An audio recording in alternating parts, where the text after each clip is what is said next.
This is the Sewer and Water Commission meeting of June 8th, and it is also our annual rate hearing.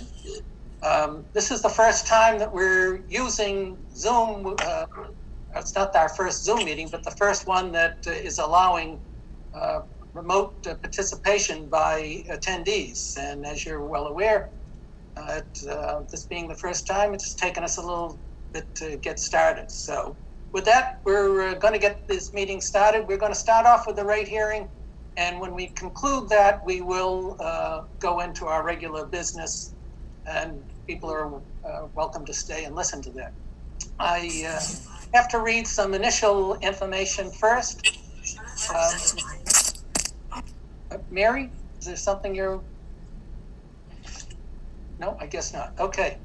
Executive order on remote participation. On Thursday, March 12, 2020, Governor Baker issued an order suspending certain provisions of the Open Meeting Law, General Law, Chapter 30A, Section 20. That order, which was effective immediately and until it is rescinded or the state of emergency is terminated.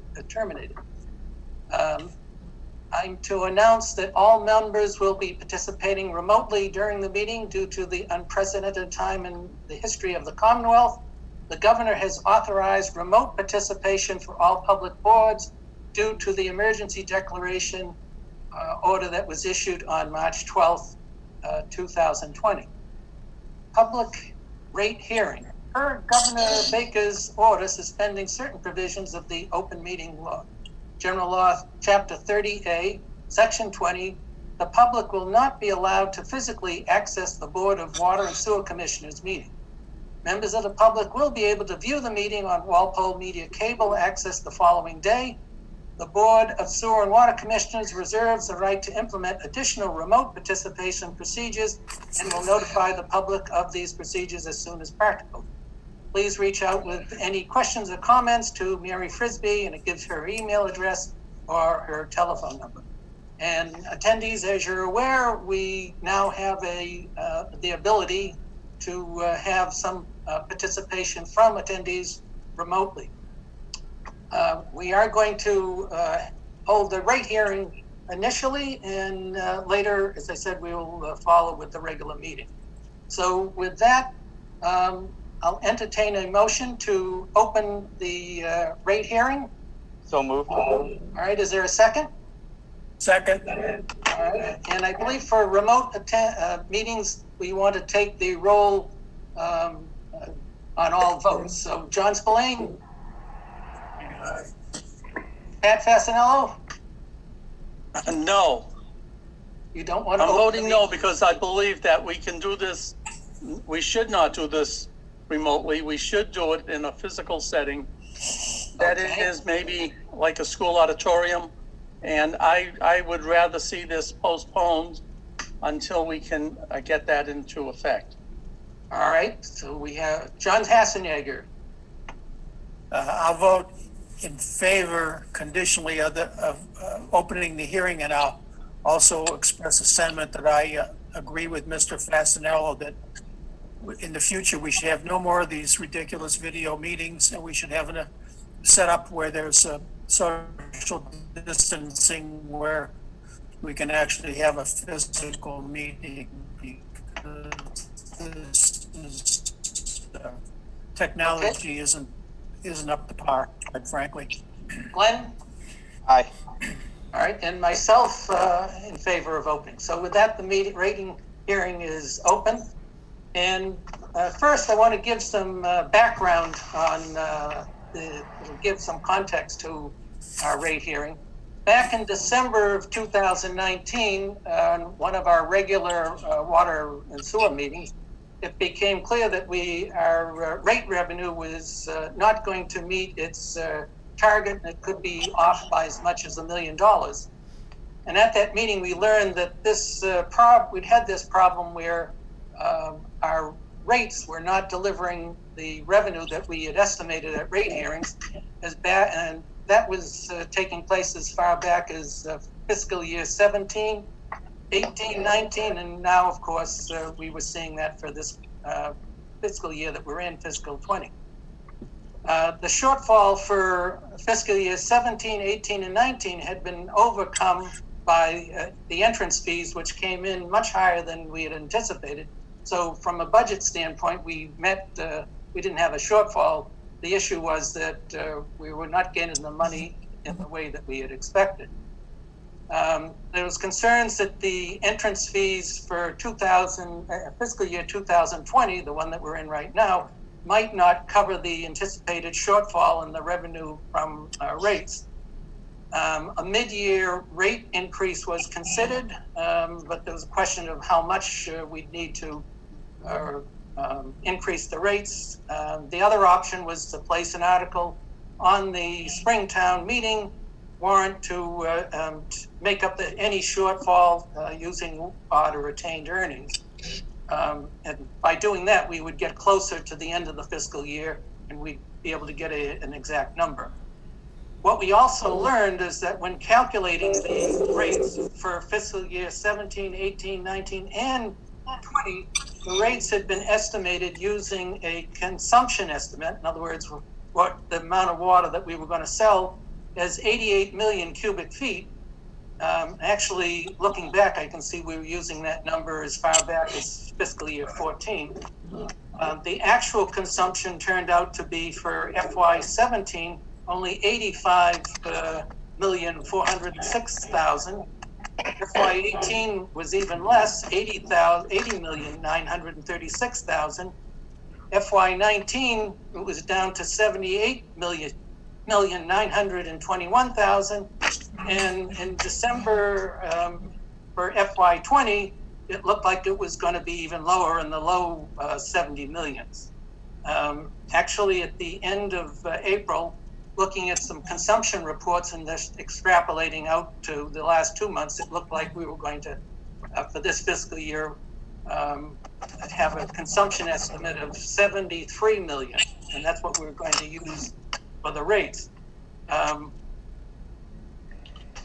So as of this date, we will have a shortfall for the water rates, and we will be adjusting that with water rate retained earnings.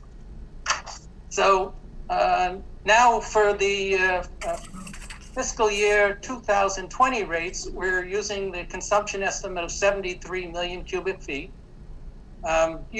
Without doing using any retained earnings to help and set the FY21 rates, we were looking at a rate increase of something like in the order of 14%, which we knew that was not going to be acceptable.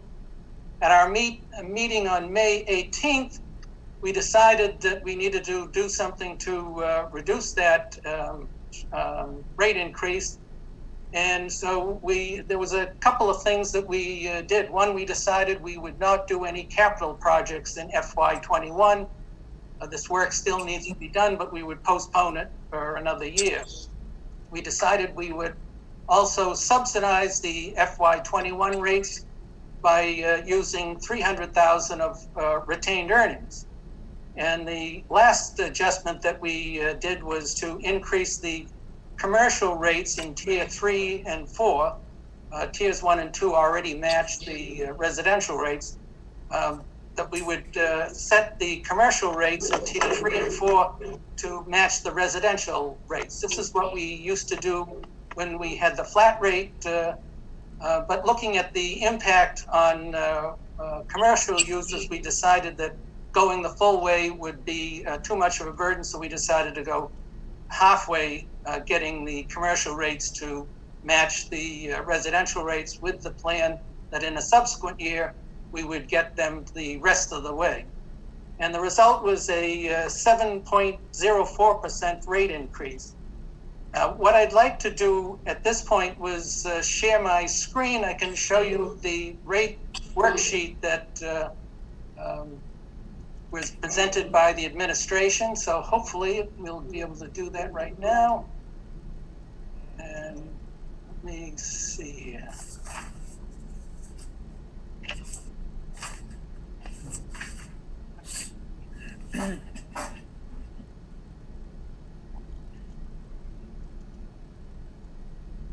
Can anyone see my screen at this point? I do. Okay. Yes, Bill. All right. So I just want to briefly go over the items since the folks in the audience may not have seen this. The first item is the water salaries and wages. It's exactly what it says. It's the actual pay that we pay our employees in the water department. The operational expenses are things like the treatment chemicals, the electricity, uniforms, valves, things that are that we use in the water department in their daily work. Long-term principal and interest. When we have capital projects, the larger ones, we will borrow that money for. So usually they're items that cost more than $1 million. Examples would be when we painted the Old Post Road tank. That was like, I believe, somewhere in the order of $800,000. We borrowed that. When we completed the 2 treatment plants, those obviously were huge projects and we did the borrowing. So that's what this item is. Other debt service expenses is always $20,000. That's exactly what it says. The indirect costs are the water department itself doesn't do all the work that needs to run a water department. An example is the collector's office sends out the water bills and collects the money. The accounting is done by the town accountant. Our vehicles are maintained by the vehicle department and the DPW and so forth. So in the end, we ended up with a total expenses of $960,357. As I mentioned, there was no capital items. This line item would cover smaller items such as replacing a vehicle or a truck, or generally anything that's under, say, $300,000 or $400,000. Rather than borrowing and pay interest, we would take that money out of water retained earnings. So we have to raise the amount of the $5.9 million, and the way that we do that is listed below here under revenue. Liens and principals and interest. If people don't pay their water bill, then they are liened, and I've been informed by the finance director is what happens is that people that have a mortgage, oftentimes the mortgage payer will take care of paying the liens, and so that money comes back to us. It's from prior years' water that was not paid for. Water retained earnings, this is the $300,000 that I mentioned that to subsidize the rate, to reduce it down from 14 or higher percent. Estimated entrance fees are $430,000. That number has fluctuated, and there's reasons that we do have a good idea of the projects that are underway or may get started, but sometimes the projects don't get completed, or they don't get started at all, or they're delayed in some manner. Testing fees is a relatively small amount. When somebody does a hydrant test for a development, they pay us, and that's what this fee is for. Penalties and interests is $30,000. Other revenue is the MWPAT subsidy, which is mass water. Wait a minute, what was it? Pollution.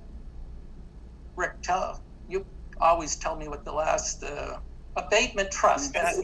Yeah. Right, mass water abatement. Okay, and that those fixed items, or they're actually, most of them are estimates, comes to 1.2 million, leaving $4,518,133 to be raised from rates. As I mentioned, one of the items that we added in was to increase the tier 3 and 4 commercial rates, getting it halfway up to the residential rate.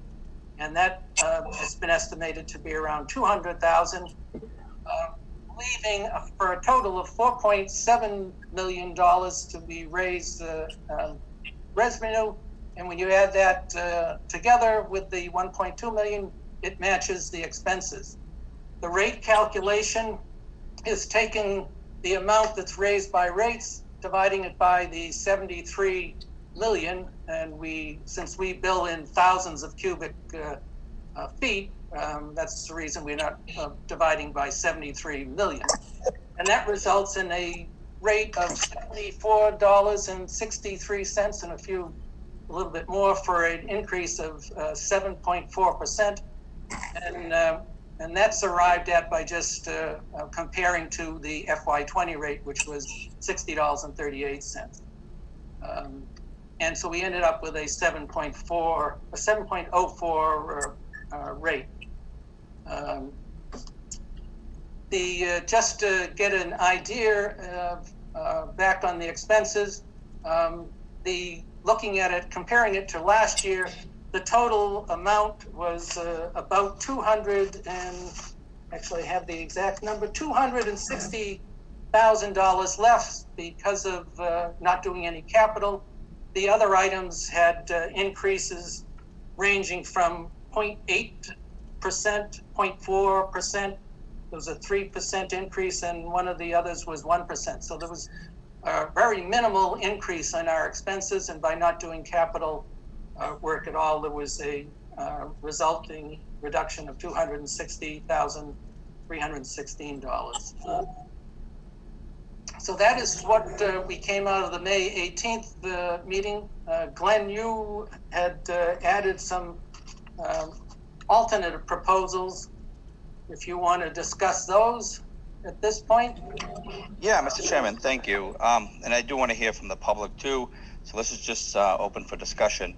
Obviously my concern with the raising rates by over 7% led me to look into ways that we can get that increase, to minimize that increase, recognizing that our consumption estimate is being revised significantly down to 73 million cubic feet, to 17% reduction from last year's consumption estimate. And I know it's being done to reflect actual consumption, and I appreciate the fact that we're trying to get to be more realistic and more accurate on those estimates.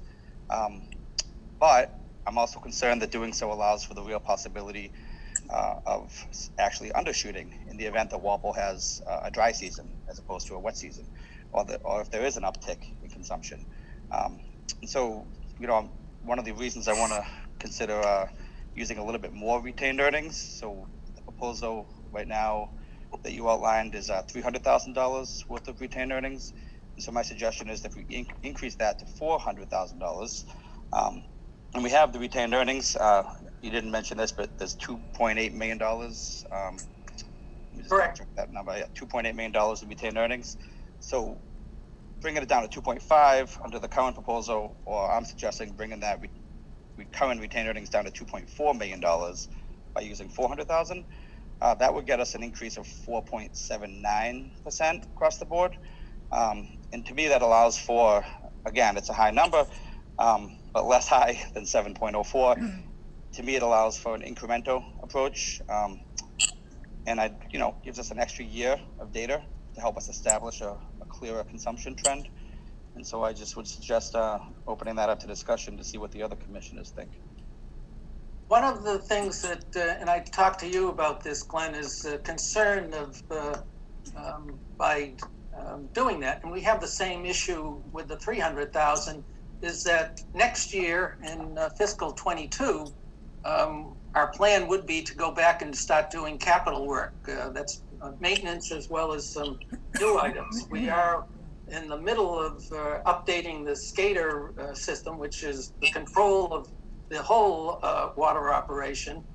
And we would normally be scheduling the SCADA phase 2 in this period, or in this fiscal year that we're addressing right now. And also we've had problems with the Delaney plant filters, and Rick and Bernie are recommending that we should repair or do a rehab on all the other filters within the Delaney treatment plant.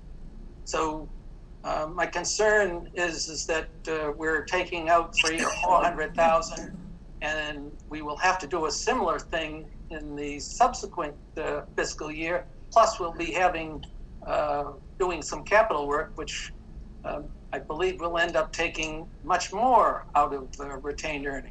Yeah, my concern is that the 73 million might be artificially low, and I don't know that it's artificially low, and so I don't want to say that it is.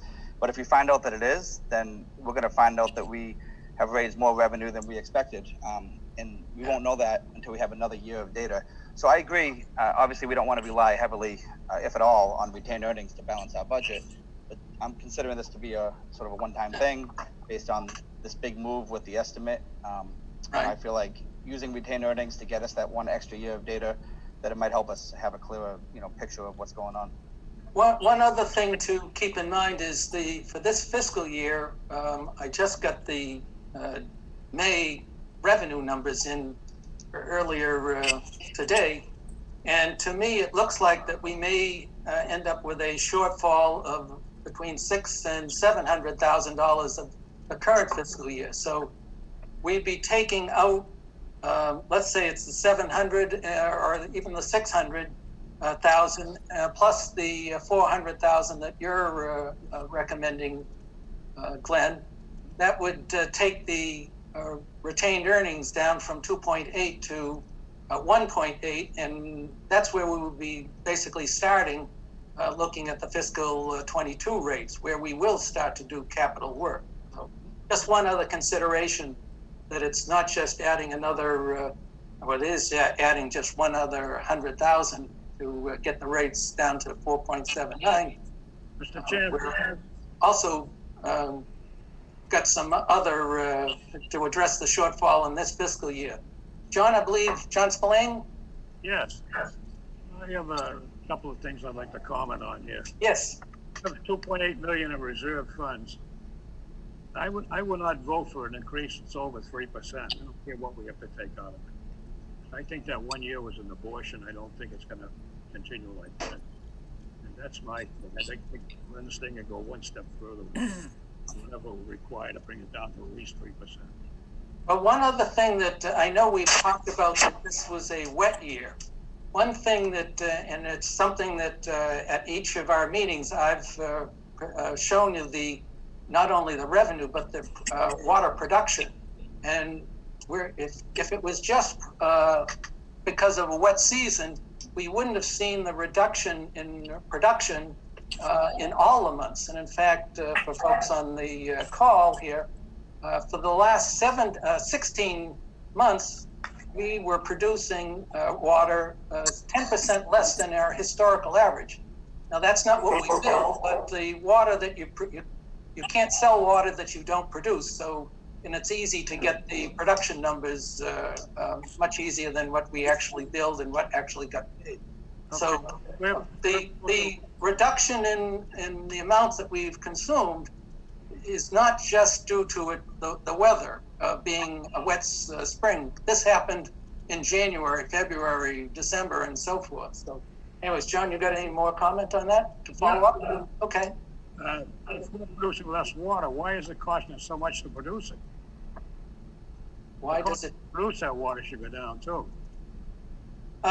Well, as you know, that we have to have certified and trained water technicians to operate our treatment plant, and we need the same number of people there, whether it's we're producing 10% less or 10% more water. Really, the only reductions would be in the electricity and chemicals. Rick or Bernie, if you could comment, have we seen that reduction in those two items? Because it's really, those are the two items that are related directly to how much water we're producing. So, Bill, we haven't seen much of a reduction in both the electrical costs, nor have we seen a reduction in chemical costs. Generally, things go up. Electricity, chemicals, things of that nature, they do not generally go down in this type of a environment. And where we're at right now. So basically, you're suggesting that even though we're using less per unit, they cost more. And that's why we're not seeing the reduction. The operating costs would not be significant. Right. Glenn, you've spoken. John Anyhow, Hassinger. Pardon me? I say anyhow, I'm just telling you right now. Okay. I will not vote to approve something over 3%. All right. And John Hassenegger, your thoughts? Sure. Yeah, one of the things, Mr. Spillane's comments, John, the structure of most utilities, including water production, is primarily fixed costs. The variable cost component of the cost structure.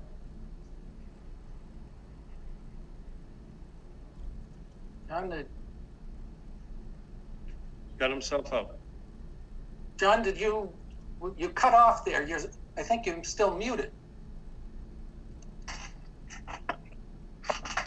1 gallon of water or 100,000 gallons of water or what have you. So that's really why you can't get proportional reductions when you have a reduced supply.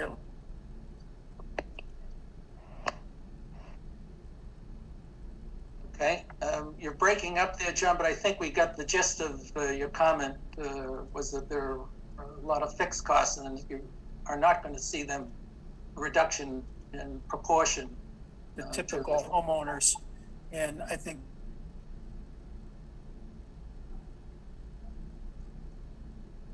okay. John, unfortunately, you're breaking up. I'm going to go to Pat to get your comments. Oh. Percentage impact would be, and the other point would be that I do agree that there's two converse curves here. One is water reduction. If we actually did a market analysis, you'd find people are drinking more bottled water, people are eating out more. They're using a modern plumbing appliances and fixtures that use less water.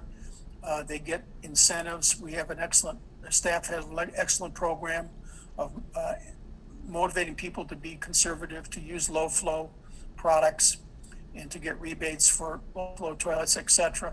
And we've done in fact, Rick's group won an award for this. So we've done a good job of really helping people to use less water, and particularly with our summer program of constraints on the sprinkling and outdoor use. But by the same token, I believe that the seasonality factor is a small component of that. And I think there's another gap that's coming in with the additional housing that the selectmen have approved downtown, the 800 units or so in the CBD.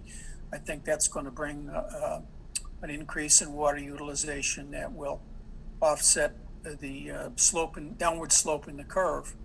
And then in the long term, I think we have to maybe pay more attention to the fact that the public in general may be using a little less water, and that may stabilize at some point.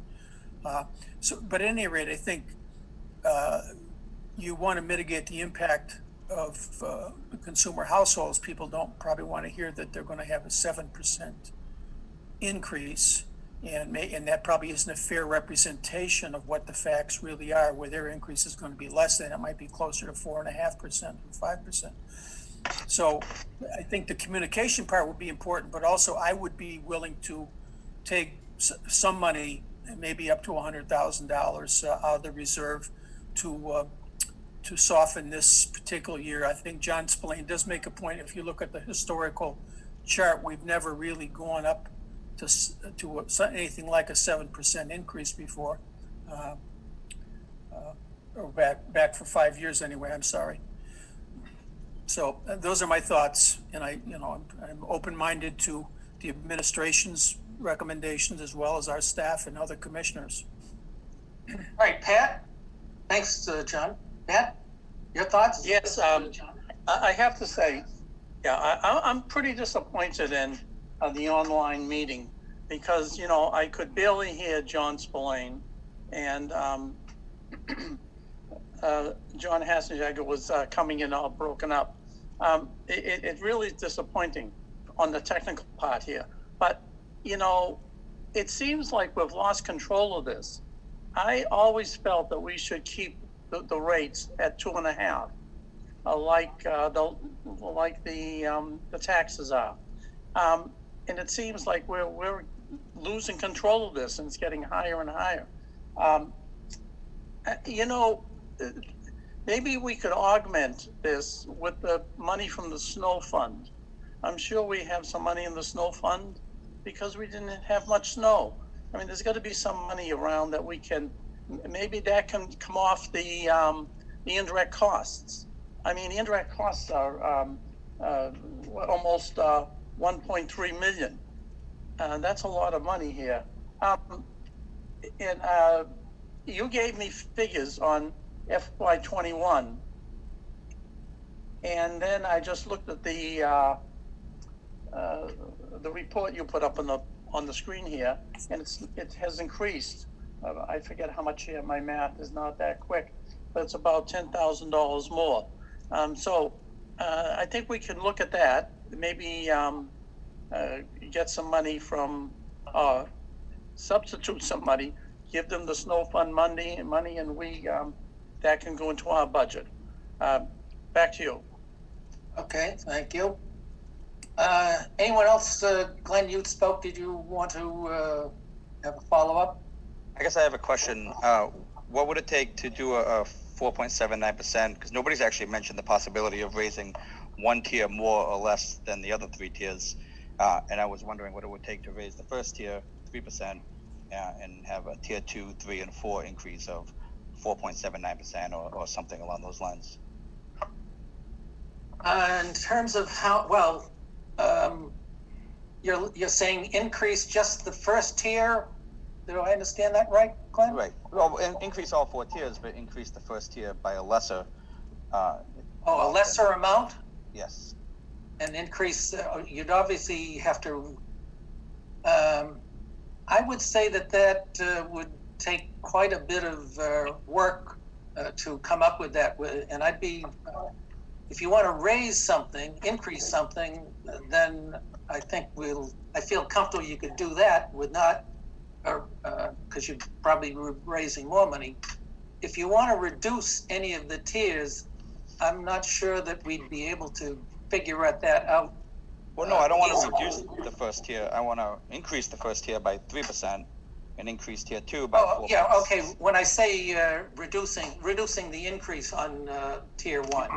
Right, I got you. It's harder to, I'd have a harder time. I'm sure we could do it, but it would take quite a bit of work to make sure that you, exactly how much revenue were you going to lose on that, by that reduction of the increase. Right. All the challenges this country faces, this is your generation's world to shape. Somebody has got their, they're not on mute. So, Bill, can I make a couple of comments? Yes, Jim. All right. I understand where you guys are coming from, and Pat, quite honestly, I am really frustrated too. It's embarrassing. And I apologize that we've had so many this is the first time I've had a problem with Zoom. It will be the last, I promise you that. The budgets for the sewer and water departments that you're set to consider have been developed using sound practices. As most of you know, we faced challenges over the last year. We tried to navigate the rates in the best manner we can. The rates that's been recommended to you guys we put a lot of thought into them, a lot of input from all the department heads that are on this call. We've tried to responsibly balance limiting the rate increases with the department's ability to cover the actual cost of operating such a large sewer and water system. At this time, we're projecting a deficit, as you all know, for FY20, for $200,000 in the water department and $550,000 to $600,000 in the sewer department. Those deficits, they'll be absorbed within the retained earnings funds.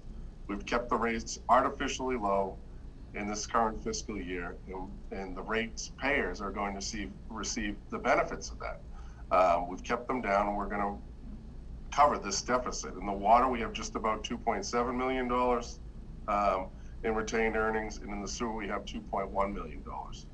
Because of this deficit, those numbers will drop to 2.5 million on the water side, and sewer is going to drop down to 1.5 in retained earnings. So it's a big drop. At this time, Bill stated what his thoughts are. My recommendation is to keep the sewer and water rate at 0%. Sorry, the sewer rate at 0% and the water rate at 7%. Yes, Patrick, I understand this is a big jump, but sewer and water rates aren't bound by the 2.5%. We have gone further with our infrastructure over the last 5 to 10 years, invested in it, and that costs money. We've kept these rates down. We have to make up for it some way. And the Abrams, the people who came in and did our rate study, told you that. If we go any lower, we'll have to dip in further into the retained earnings for FY21. And we don't use one-time money to balance the budget on the operational side of the town's budget. I think we should get away from it as much as possible on the sewer and water side.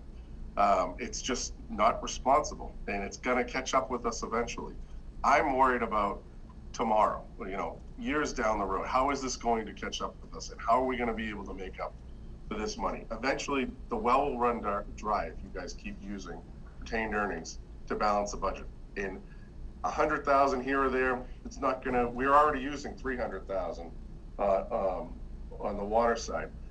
If you dip in another 400, is it going to cripple us? No, but eventually it's going to catch up with us. And I wanted to go on the record saying that we've thought a lot about this and we've put a lot of work into it. So that's it. That's my preach.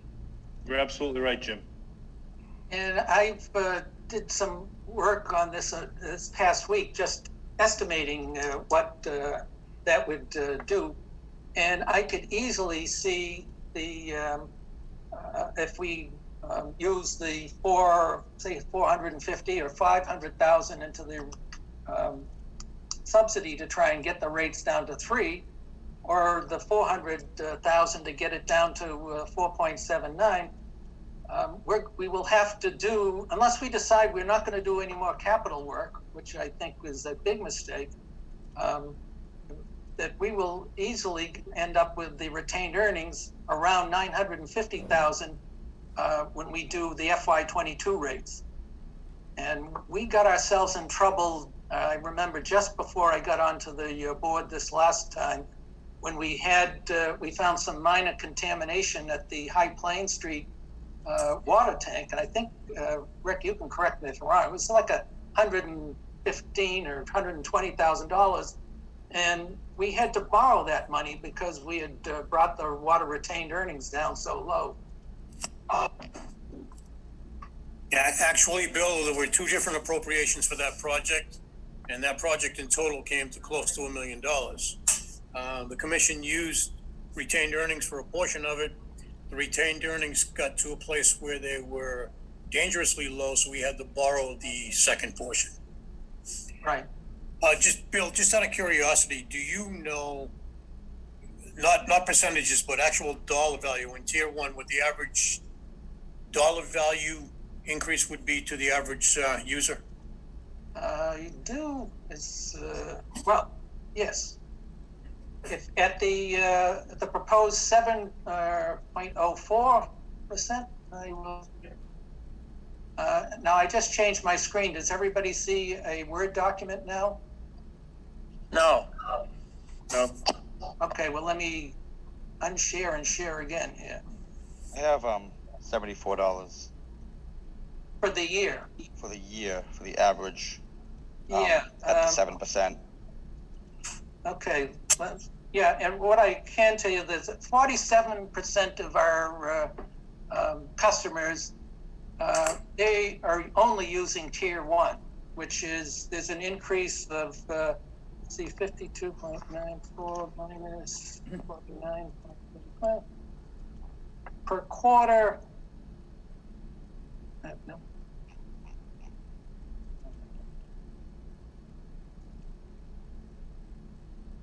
That would be, per bill would be $5.23 if your entire amount of water and you use the 1,500 cubic feet, $5.23 would be your bill, as opposed to right now it's $49.45. You would pay $52. Oh, wait a minute. 16. Glenn, you have what, 70 something? I had $74.18 for just tier one, and then if you include tier, oh, go ahead. I don't believe it would be $75 Per No. year? No.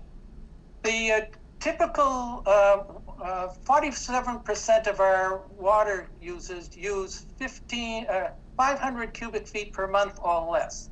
So they would since we bill quarterly, you're looking at the 0 to 1,500 cubic feet, or 1,500 cubic feet. So you would pay. What's the percentage increase of that for those people? It's lower than 7%. No, it would be 7%. Right. You see, 49.45 times 0.27 comes up to $3.46 if you use in that in a quarter. That would be per bill. So Right. My point is this: it's $15 over the course of the entire year Right. for the increase for the 47% of those people.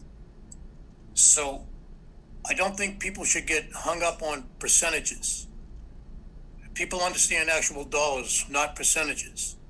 And if it's only a $14 annual increase, in my opinion, that's negligible. And to jeopardize the lowering of the retained earnings to a dangerous level, I agree is not sound business practice. And I would just caution the board against going there. And that's all I have to say. But just be careful for that rainy day type fund. Mr. Chairman, I also echo what Jim and Rick say. I think your 7% increase is justified, and I think if you go any lower than that, it's just going to spiral out of control, and we're going to wake up at one point and we're just not going to be able to do any projects, and the town's going to be stagnant. the other thing is that about 74%, if I remember the numbers correctly, get their are either in tier 1 and tier 2, and that's if you max out in both. And obviously, if you get into tier 2, you've gone into tier 1. So, and that would be an additional $4 if you were using the 2,400 cubic feet. There'd be an additional $4 that if you, for the person who is using 2,400 cubic feet in a quarter. I think your point's well taken there, Rick. Absolutely. So, Mr. Chairman, I did receive a couple emails from residents who are concerned about increasing rates, and especially during this time, people have lost their jobs. Some people are out of work, and I just, I think it's probably a good idea to hear from anybody else who might be attending. All right, and Mike, I'm not sure how we know if anybody wishes to ask a question. Is Mike Donovan, who's serving as the co-host?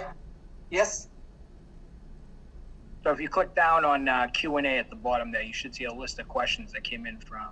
All right, let me stop sharing and I'll take a look at, okay, Q&A. All right. Okay, let's see. I'm just looking at the questions. I don't know if everybody sees the questions, but All panelists can actually take a peek at those as they choose. okay, the panelists can. Okay, we have a question. Jim, you'll be able to answer this. Does the meeting meet the legal requirement for a public meeting? There's no public input. Well, I guess there is now. So I think the answer is Jim Johnson. Yes, this is one of the reasons. Again, I'm sorry that it took us so long to get going on this. It does, because we're able to interact with the public. I see 2 questions here about debt, so yes. Okay. A question on family size, especially now since family is spending so much more time at home. When we initially set this up, we did have a concern about that. Would larger families be paying more? And obviously they'd be using more water. And we found we had a couple families that I believe they had 6 people in the family, and they still saved money. Obviously not as much as a couple who found that all their water use was in rate 1. The purpose of the inclining block rate is that if you're irrigating your lawn, it's not essential water. And the whole purpose on the inclining block rate is that the lowest rates should be for essential water, and that's water that's used in the house.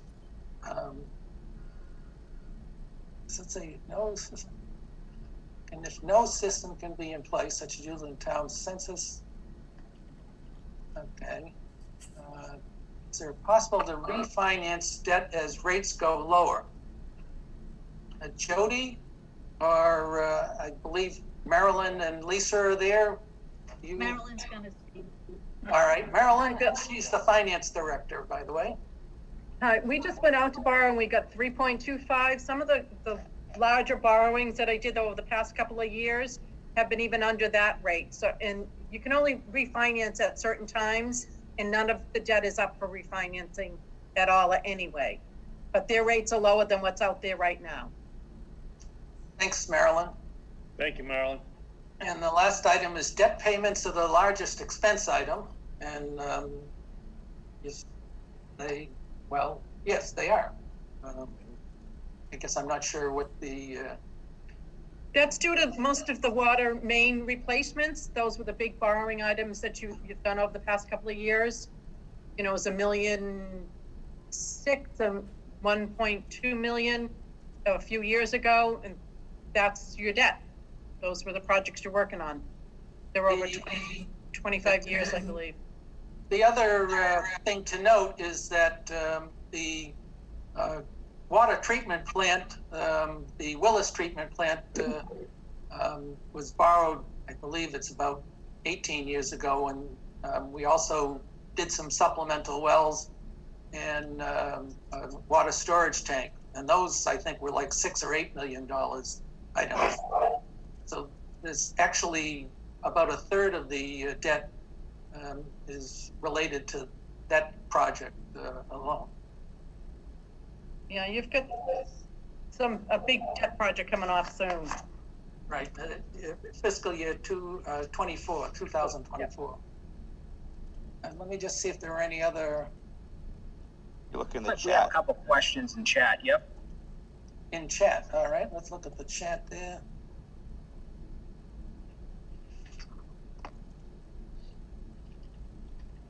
All right, well, one of them is with 2 major adds to Route 27 project.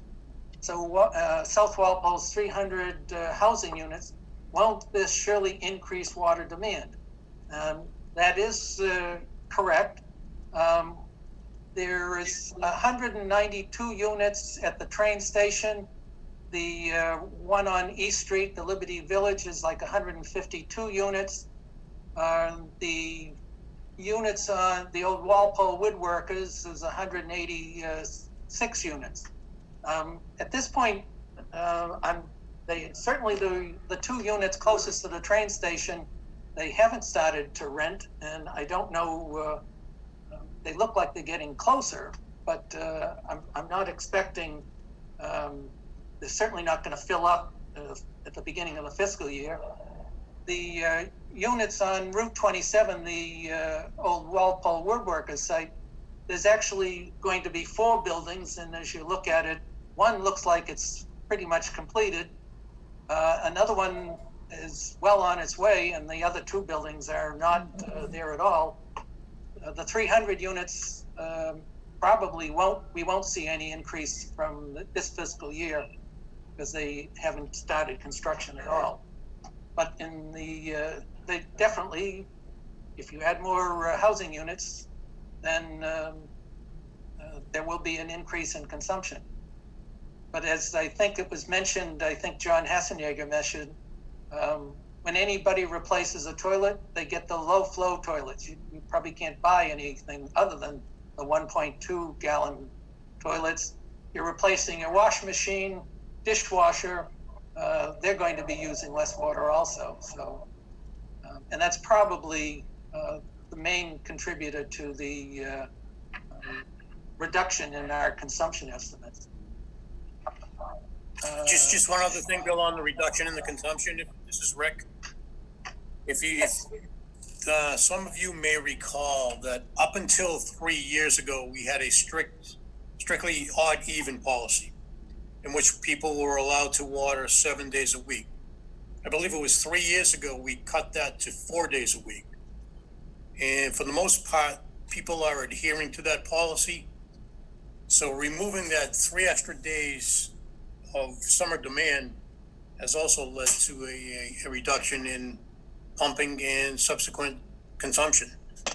So that's another thing that we just need to keep in mind, that with the looming water management permit, that may potentially be cut even further to 2 days. So just to make sure that it's going to go down. Just to make sure everybody understands, the current water management program is, if you're an odd house, you're allowed to water on Mondays and Thursdays. Even numbers, it's Tuesday and Fridays, certainly not between the hours of 9 to 5. So what Rick was telling us, definitely we had watering, at least in some part of the town, every day. And we're now cutting that back to only 4 days. I just want to make sure people were aware that, no, you can't be watering 4 days a week. Based on your house number, it's 2 days, and it's just which days. So another question is, have we looked at outsourcing some of the backroom operations of billing and collections? It seems the percentages seem very high. There was maybe 3 years ago a brief thought about doing that, but I think it's anything that we did. You're not going to eliminate the functions. You're going to need the billing to be done, and that is, we actually outsource the actual billing. You're going to have accounting services and whatever information they come up with, it's going to have to merge into the town's munis system. I'm not sure that you'd actually saving much money there. Since the link is not visible to chat, I think that was the agenda. This meeting will be recorded. Okay, we've addressed that. I think we've got all those. Let me see if there's another question here. And notices are conflicting and ambiguous. Has general counsel. The notices given are conflicting and ambiguous. I'm not sure I know what the means. He's concerned about whether we're following the law appropriately. Yeah. Well, when the public notice to the hearing, we did not have the ability to have the public to participate. And as you participated, folks, it took us 30 minutes for the first time just to get this started. So, and Jim Johnson has commented that, yes, this is legal. And just to follow up on that, we have published in the notice that they could submit their questions virtually to Mary Frisbee or call them in, and we're also making this avenue available to them. So they're in the chat function. I see a couple people there, and they're in the Q&A function. So we've allowed public input here. Correct. Bill? Yes. I'd like to ask Jim, I understand that some towns are having different commission meetings and so forth. I'm wondering, I mean, just in the face of it, I go to Home Depot or Stop and Shop or whatever, people are walking within a feet of me all over the place, and people are marching in the streets shoulder to shoulder, 10,000 and 15,000 at a time. Why can't we have a meeting in our building where we're spaced you see this on television all the time, the governors giving their presentations, spaced 6 feet apart or 5 feet apart, whatever it is, and have a physical meeting. I mean, do we really have to go on with this? No, you don't have to. After this, I think you guys made it pretty clear. I've actually talked to the Board of Health Director. We've talked about phasing in getting some more public meetings in person. We just need to be mindful of the attendees and how we're gonna handle that. So, no, if you want to have a meeting outside in a park, you know, the commissioners probably do that. We can arrange that. I just would need to be mindful of how many people are around. I'm planning on it right now. To be honest with you, I'm just trying to figure out the logistics. You know, this is all new to all of us. And I want to get back to the normal way we do things and open this building up to the public. So I'm working on it, and I'm trying to get back to the new normal, as the governor calls it. Well, and I'm not taking your envelope, Jim, but I think we do have a separate location for our meetings, which is not in town hall, and we do have a considerable amount of space there when you're talking about 6 to 10 people or 15 people to be able to, you know, have a physical meeting. Well, John, for our next meeting, which would be in 2 weeks, we will attempt to see if we can do it in person with the appropriate distancing. Even if it's at Adams Farm or something under the canopy there, we'll figure it out. You guys want to do it, we'll make it happen. All right.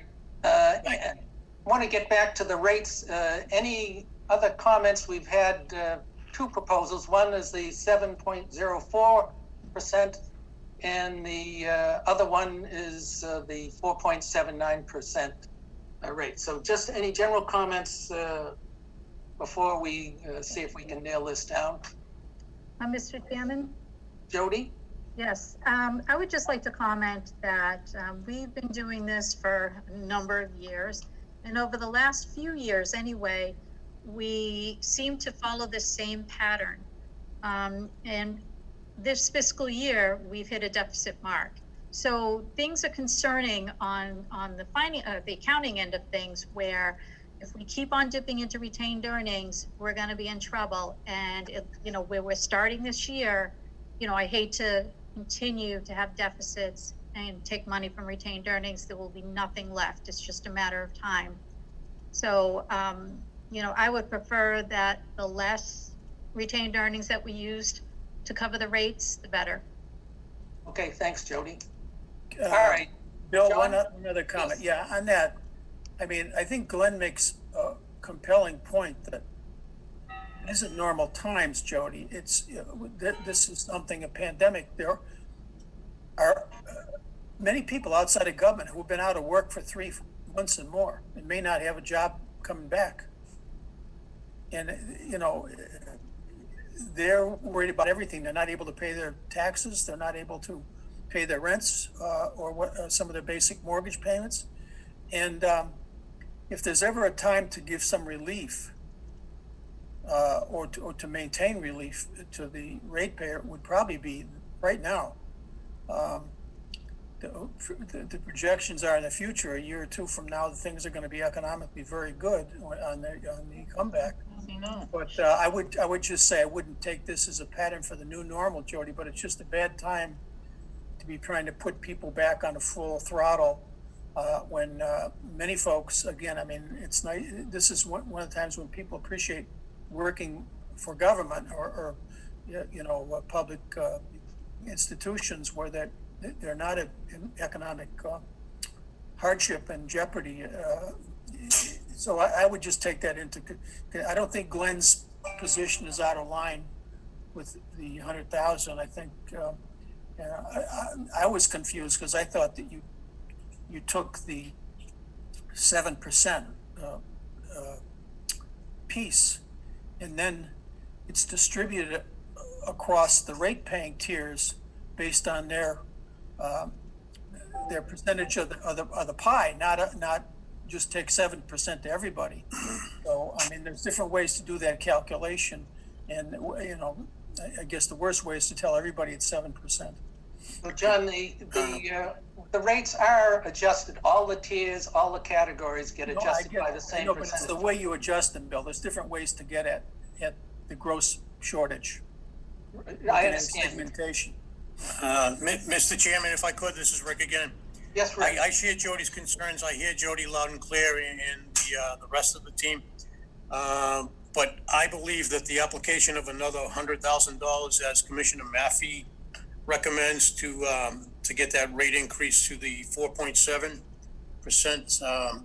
I believe that's equitable, and I don't believe that in next fiscal year will harm the operation. But again, as Jody cautioned us, it shouldn't be a standard practice. But for this 1 year, until we can sort out exactly what we're doing with these inclining block rates and what we can pull in for connection fees next year. That was another thing that hurt us this year when all the buildings stopped. Next year, I don't expect that that's going to happen again, and I think the revenues will be up. So, in short, I don't believe that Commissioner Maffei's proposal is a bad one. I think it's a good one. All right. I believe I'm sharing my screen again. Anyone can see it's a chart showing the current rates, and could someone tell me that we're sharing, or am I sharing the screen? No, I haven't seen it. All right, let me go back and share my screen. Share. All right, now can you see another document? Yes. Okay. The top is set as it's labeled the current rates. The next group is the what was proposed by the administration, which was in the 7.04%, and Glenn's is this right here, the 4.79%. So right now, most residents, or half the residents, are paying for their water. And again, we're talking just water, not water and sewer, which a lot of people, they get their bill and associate that that's all that is their water bill. It is actually, if you're on sewer, it's both. For the 1,500 cubic feet, currently they would be paying $49.45 if they were using the full 1,500 cubic feet. With the 7%, they would be paying $52.94. With Glenn's 4.79%, they would be paying $51.82. So is there I'll make a motion that we go with the 7.04% increase. Is there a second? Hearing none, is there another motion? I'll move that we adopt the rate proposal forwarded by Mr. Maffei. 4.7% increase. That's this rates down here. Is there a second? I'll second it. All right. Any further discussion? Being none, I'll take a roll call. John Hassenjager?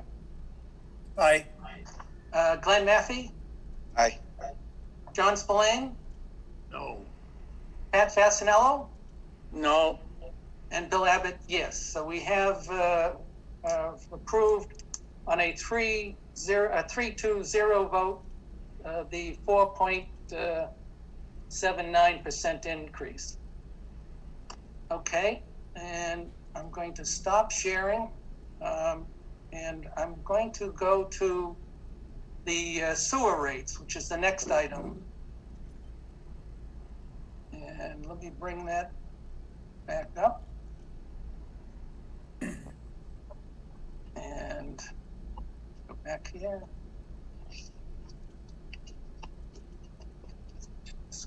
Okay. All right, here is the proposal, the administration's proposal. Do you now see the spreadsheet? Glenn? Yes. Okay. All right. Basically, the columns are the same as wages, salaries, debt, long-term interest, capital, and so forth. The biggest item for sewer rates, as you can see here, is the MWA assessment. It represents 80% of our expenses, and it's $4,125,676 out of our total budget of $5,147,299. In this case, we were not proposing to use any retained earnings. There is a sewer retained earnings as there is a water retained earnings. And there is actually, was proposed to have a negative 2.4%, I guess it would be a negative 2.48% reduction. And this is a result of basically two things.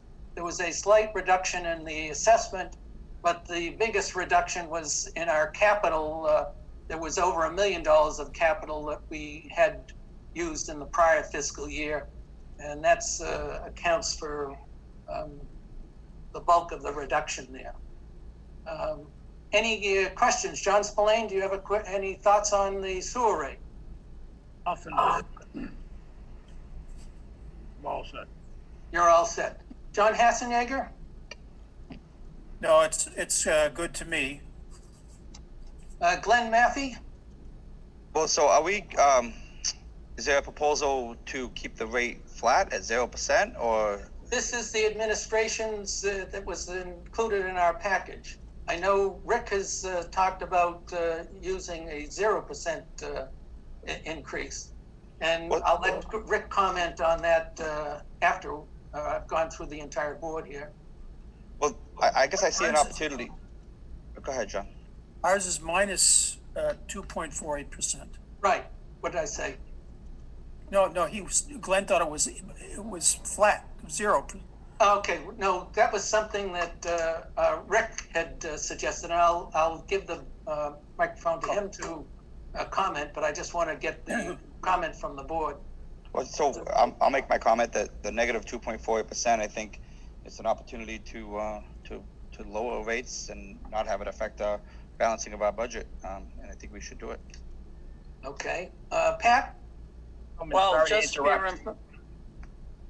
looks like Joe Moraski is in chat and he's asking a question. If you could just take a peek at that. All right. While I'm looking, Pat, if you could comment. Yeah, I'll just finish up here quickly. Okay. It's nice to see a reduction in the sewer rates. However, as I've been sending you every so often, infrastructure at Deer Island is going to need overhaul, and that's going to be expensive. And if you're familiar with their projected budget for the MWRA, this will probably be the last year you'll ever see a reduction in rates. And that's going to have to climb. And just for your information, folks. Okay, all right, thanks. back to you. Just I want to make one comment. Even though we are not planning on using any retained earnings in the budget that's shown here, the current fiscal year that we're in right now, it looks to me with 1 month to go, and just extrapolating out that we probably will need to use 300,000 of the sewer retained earnings to balance the FY 20 budget. And Jody, you could comment if you disagree. I know we don't have exact numbers for the entire fiscal year. Bill? Yes. Point of order. I was reading the chat comments and it says in there, and I don't know if this is correct, I guess it's Mr. Moraski said that our vote, we must close the previous hearing, otherwise the vote would not be correct that we just made. We should close the hearing and open a hearing for the water. I don't know if that's true or not. It's just a point of order. Maybe you should check. All right, Jim Johnson, can you elaborate on that? I'm viewing this as one hearing for both water and sewer. They were advertised as water and sewer. Okay, I'm just. Okay, so sorry, I was taking a call with the police department. We've always done it this way, Okay. Water and sewer rates, so. All right. I'm comfortable. I just want to make sure we leave. Rates, we need them, and we've never really set them this late, as far as I recall. You know, we've got a lot going on this year, and to get sewer and water rates down and finalized is something I'd like to do. No, I don't. I'm just saying, if that was a technical point, we should vote to close the first section before we vote on the second section, but that's fine with me. Is that not the case? There, I just brought it up because I read it here. I'm sorry. Yeah, we did advertise that it was not just a water rate hearing, it was for both, as well as our regs, which we want to address after this. Bill, I think what he was saying was that you need to vote these rates after you close the hearing. Oh, okay. Not close the hearing for each sewer and water, but both have to be voted after you close the public hearing. Okay, all right. So we've taken a vote. We'll have to take that vote over again to make that legal. So and now I'll give Rick. You had some concerns about reducing the rate on the sewer end. So I did, and I still do. I did, and I still do. I 100% agree with Commissioner Fasanello in that if anybody knows the inner workings of the MWRA, sooner or later they're going to have to upgrade Deer Island and a lot of their other infrastructure, and the bill is going to come due. What I'm fearful of is that if you decrease the rate by 2.5%, when the note comes due to the MWRA, you're going to see a significant spike on the sewer side. And I believe it's going to be one that will shock the ratepayer. I see no reason not to go with a 0% increase and just leave it the way it is. The way that we calculate the sewer bills, again, is based on water consumption. So as water consumption decreases, so does sewer consumption. So we need to be mindful of that as well. And I would just caution the board against, reducing the rate by 2.5%. I just don't think it's practical at this point, knowing what I know about the MWR operation and how it's going to go in the future. And then just to add, we are expecting to have a shortfall on the sewer rate revenue for the current fiscal year. So that would sort of line up with what Rick just said. Could I hear what Rick's saying, and it makes sense. What's interesting, and maybe Pat Fasanello knows, it's interesting that if that expense is coming by the MWRA, why would they be giving us a reduction, passing a reduction to us when a point right before they're going to have a spike? That doesn't seem to make any sense on the MWRA's part. I think it's their attempt to set us up. No, to be a little bit mindful of the economic situation that's occurring. And I think, as you said, they were trying to make it a little bit easier for people who have been put out of work. And I understand what so we don't pass that on to the consumer, we're not achieving their objective. That's the only thing I can think of that they would, if you read some of the literature they sent us, it seems that they're trying to be kind to the ratepayers. But again, it's going to come back. You're a representative, Patrick. I guess the issue is if they intended for us to pass along a little bit of relief to the ratepayers, to the consumers, and then we take it away from them, you could live with that. That's I guess. Well, what if we split the difference? What if we don't go minus 2.48%, but we went minus 1.24% instead of doing just a flat? I think they wanted us to give the ratepayers a break here. I think that was the idea. We could satisfy uncertainty about the future, and also pass some along to the ratepayer if we split the difference, cut it down the middle. Right. You just need to keep in mind that the MWRA did not reduce our assessment. What they did was they just didn't raise it as much. It still went up 0.7. The projected increase was 4.2%. And what has happened historically to us is that we get that preliminary figure, and our town meeting had already adjourned by the time the MWRA Board of Directors voted the final assessments. This year, they did it a little bit earlier, and they did vote the final assessments, reduced it from 4.2 to 0.7, so it did increase. So it's not that anybody got a reduction in their assessments. John Spillane? Oh, I thought that you were going to make a comment there. I'm all set, board. Okay. Let's take see if we can get a straw vote here. We'll take an official vote when we leave. Do we have a motion for a change to the sewer rates, either to leave it to 0 or splitting that difference, or going with the -2 something percent? They make a motion at the lower figure, 0. The -2, Yes. okay.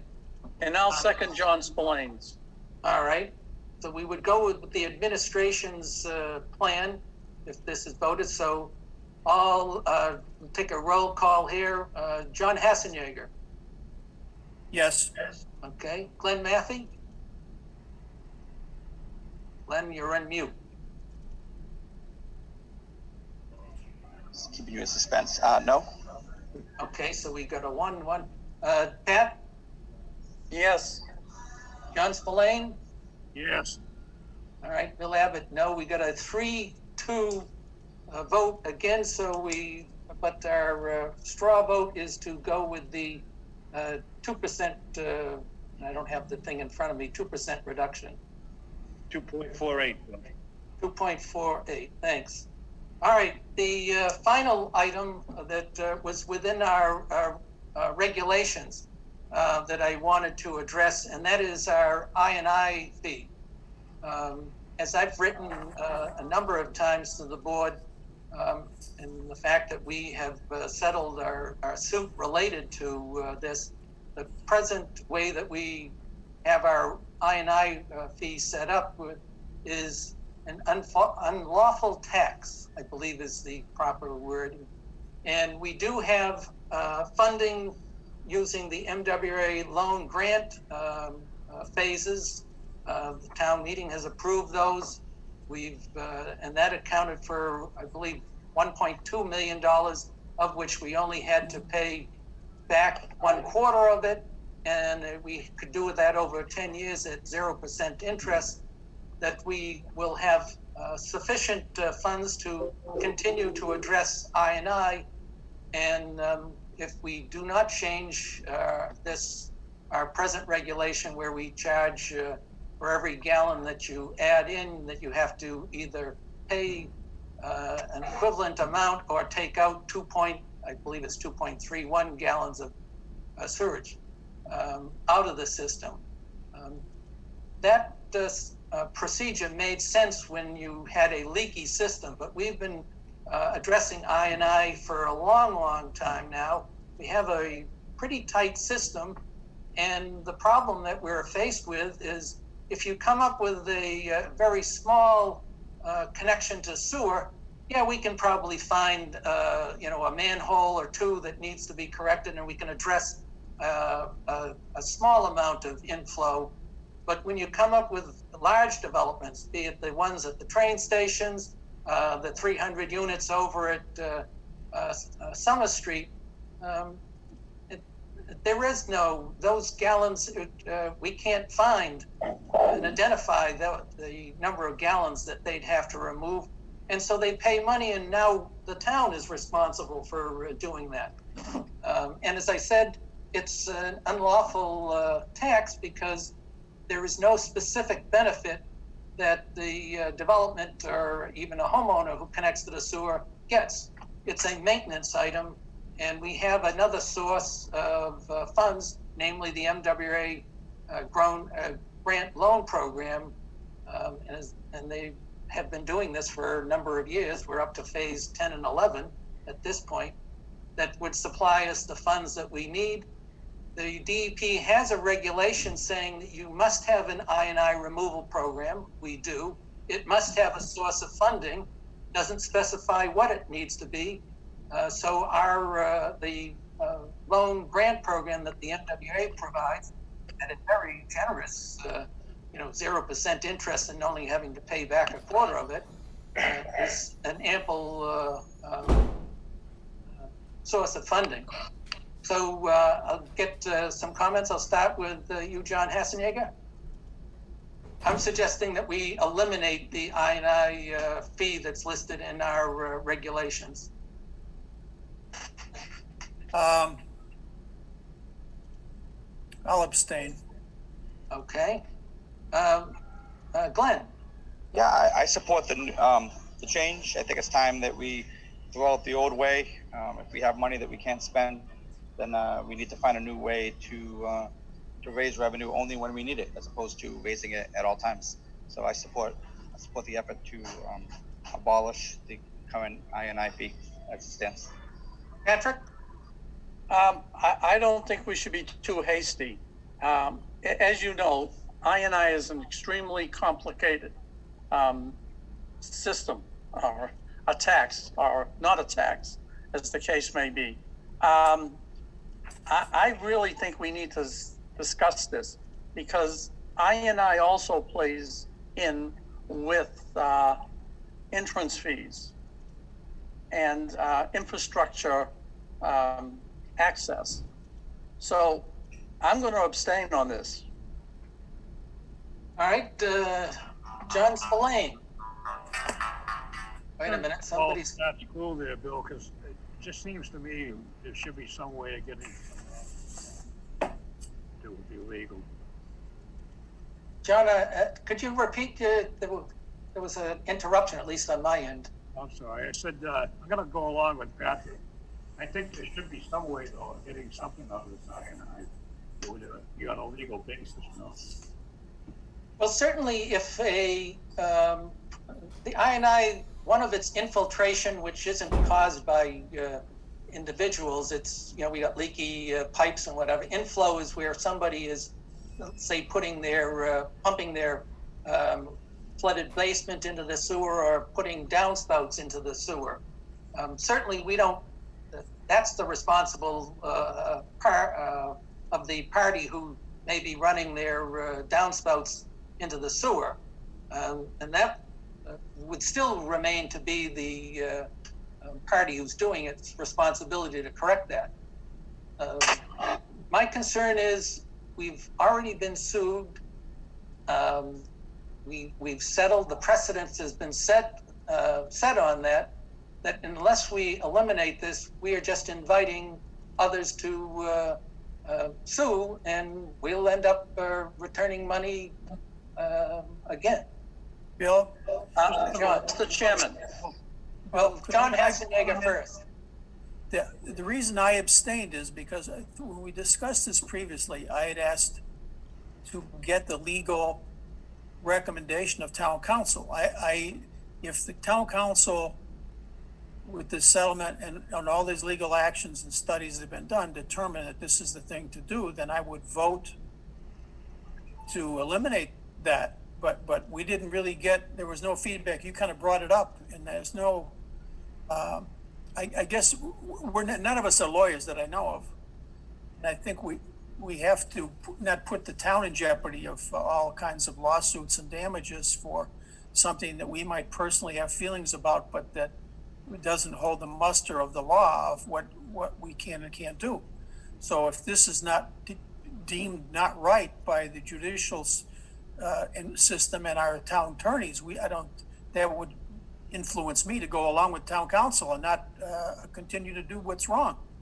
So I think maybe we can get a from the town council to us of why we should support this. And I think I asked for that when we discussed this previously. So I'm sorry if my abstaining was confusing, but I just thought that we would have it more or less black and white presented. So Bill, I'm sorry, there's a lot of confusion on my end at town hall from the finance people on a couple of things you guys are talking about. So we're not clear at all.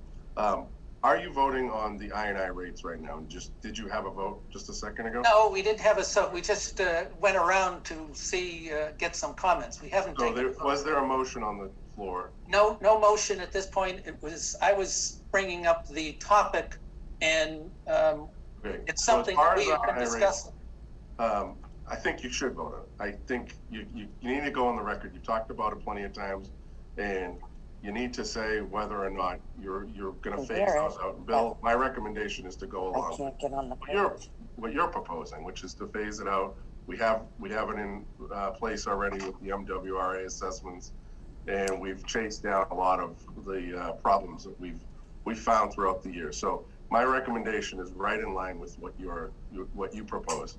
No, I had spoken to the attorney because I was questioning that. Now, John, I don't believe that he's given us an official wording saying that yes, you can do that. Although he gave us various scenarios at one time. And he's not going to tell you what you should do. He's going to give you a legal opinion, and I'm just saying is that ask him. Okay, here's what we're proposing. Give us the opinion. Is it going to cause us a problem? And he has told us it's fine what you're proposing.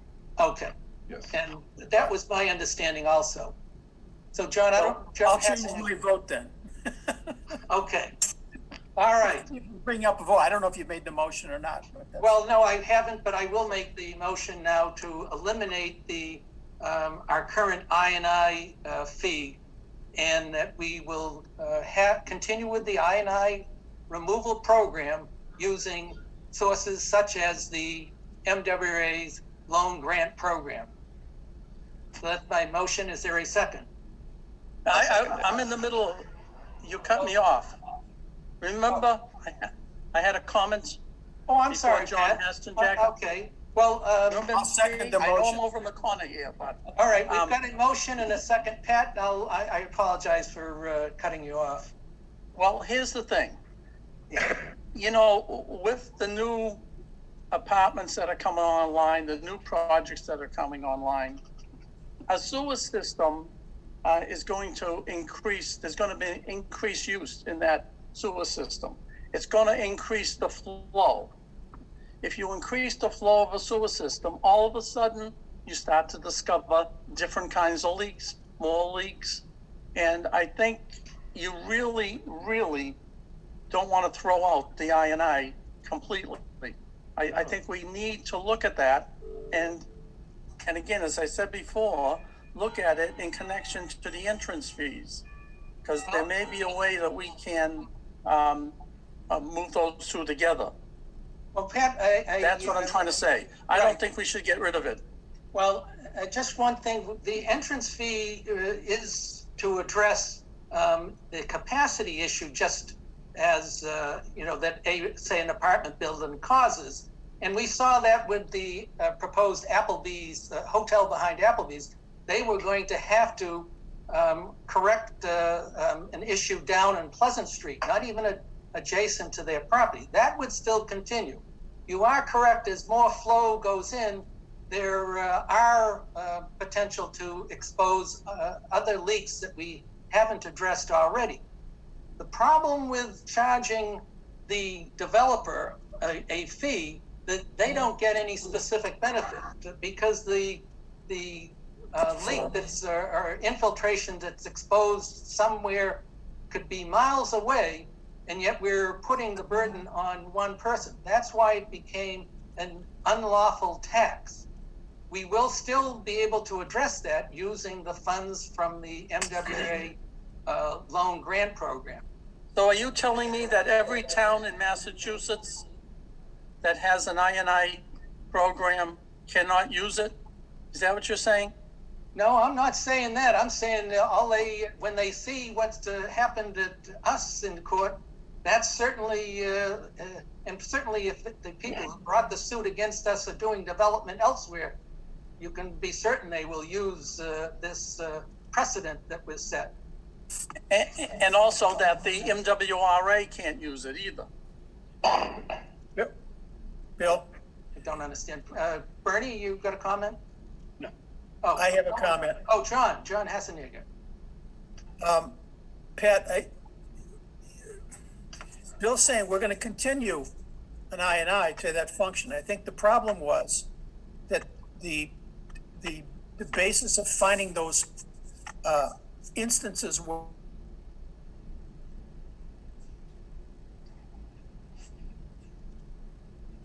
John, you're cutting out there. This is the problem with the audio in some cases. If I could, Patrick. other end, the other programs still have the INI that's paid for by the people who are determined to be causing any INI, knowing that's a diminishing pocket or a diminishing entity. And what you want saying is, yes, we should have the staff structure a proposal that deals with the more heavier utilization and maintenance of the system on the front end when people are connecting. But those are two separate things. And why keep getting into these lawsuits year after year, wasting town money for town attorneys and so forth, and losing when that really isn't where we want to go anyway. That really isn't where we want to address the issue of the future system.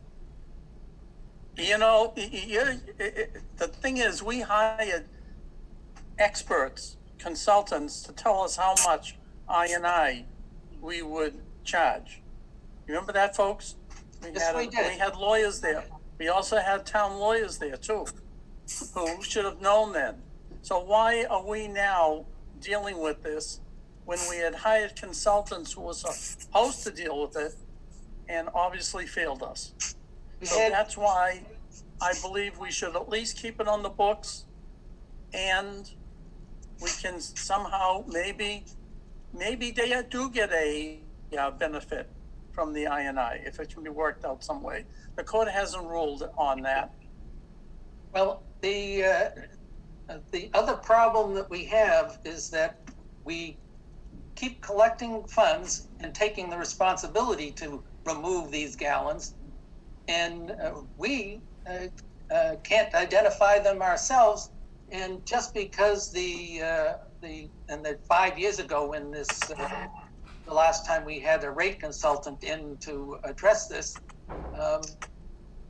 we hadn't been sued in that. And Mr. Chairman, you're talking about something I'm not talking about. You're talking about the money part of it. Right. And I understand that maybe we can't collect the money, but we can have this in place so that when the time comes, we could. But you change that around that, we have money that we can't spend. And also, there probably is ways that we could spend that money. And, but town administration has seen fit to think that we shouldn't spend it on certain things. That's not true, Pat. That 100%, that's not true. You've been told what you can spend that money on and what you can't. Don't put that back on me or Rick or Bernie. Oh yeah, telling you how to because spend it.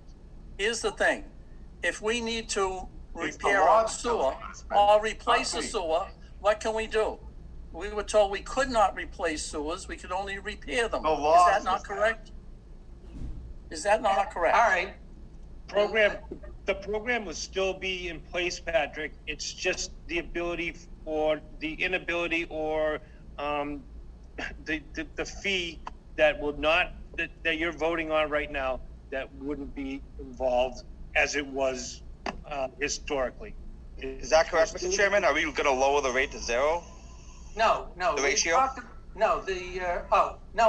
I'm suggesting that we just meet the requirements of the DEP. You have a program, you have a source of funding. So I'm not suggesting that we keep a fee and keep it at zero. I mean, that's... What would that harm, I guess, is the question.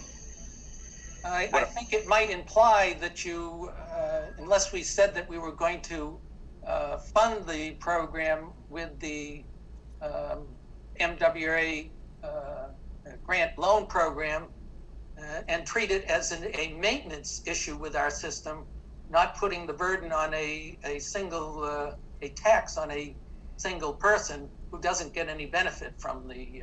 Well, we certainly could pay for the 25% we're responsible for. We currently pay that already. Just to see if we get a consensus here, I'm going to make a motion that we already have a motion. All right, so we do have a motion and a second. And did we take a roll on that? I don't recall. No, repeat the motion, please. Bill, I just want to make sure I want to make sure we cover all our bases since this is a public hearing. Yes. Just check and make sure that nobody has any questions from the audience or anything. I still think we got a couple of attendees. It's down to 7, but just make sure. So I have been checking the questions, and the last one was anyone spoke to the MWA about their short-term expenditure increase, not this hearsay. Pat, you're our representative at the MWA.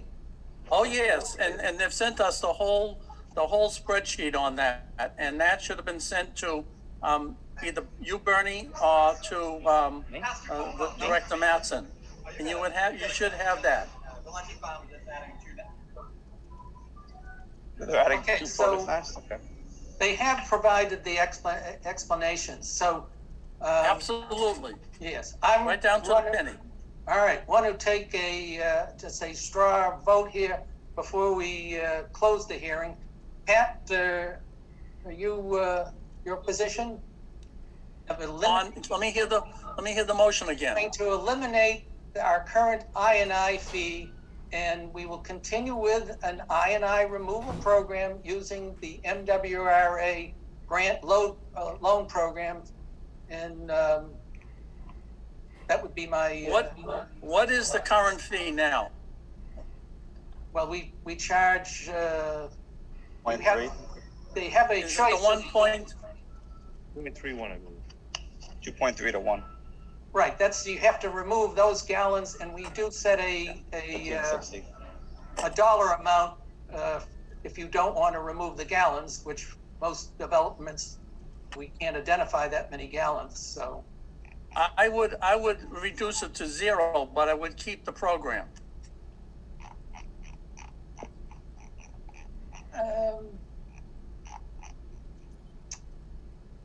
Okay, well, we are going to keep the program. Right. So that.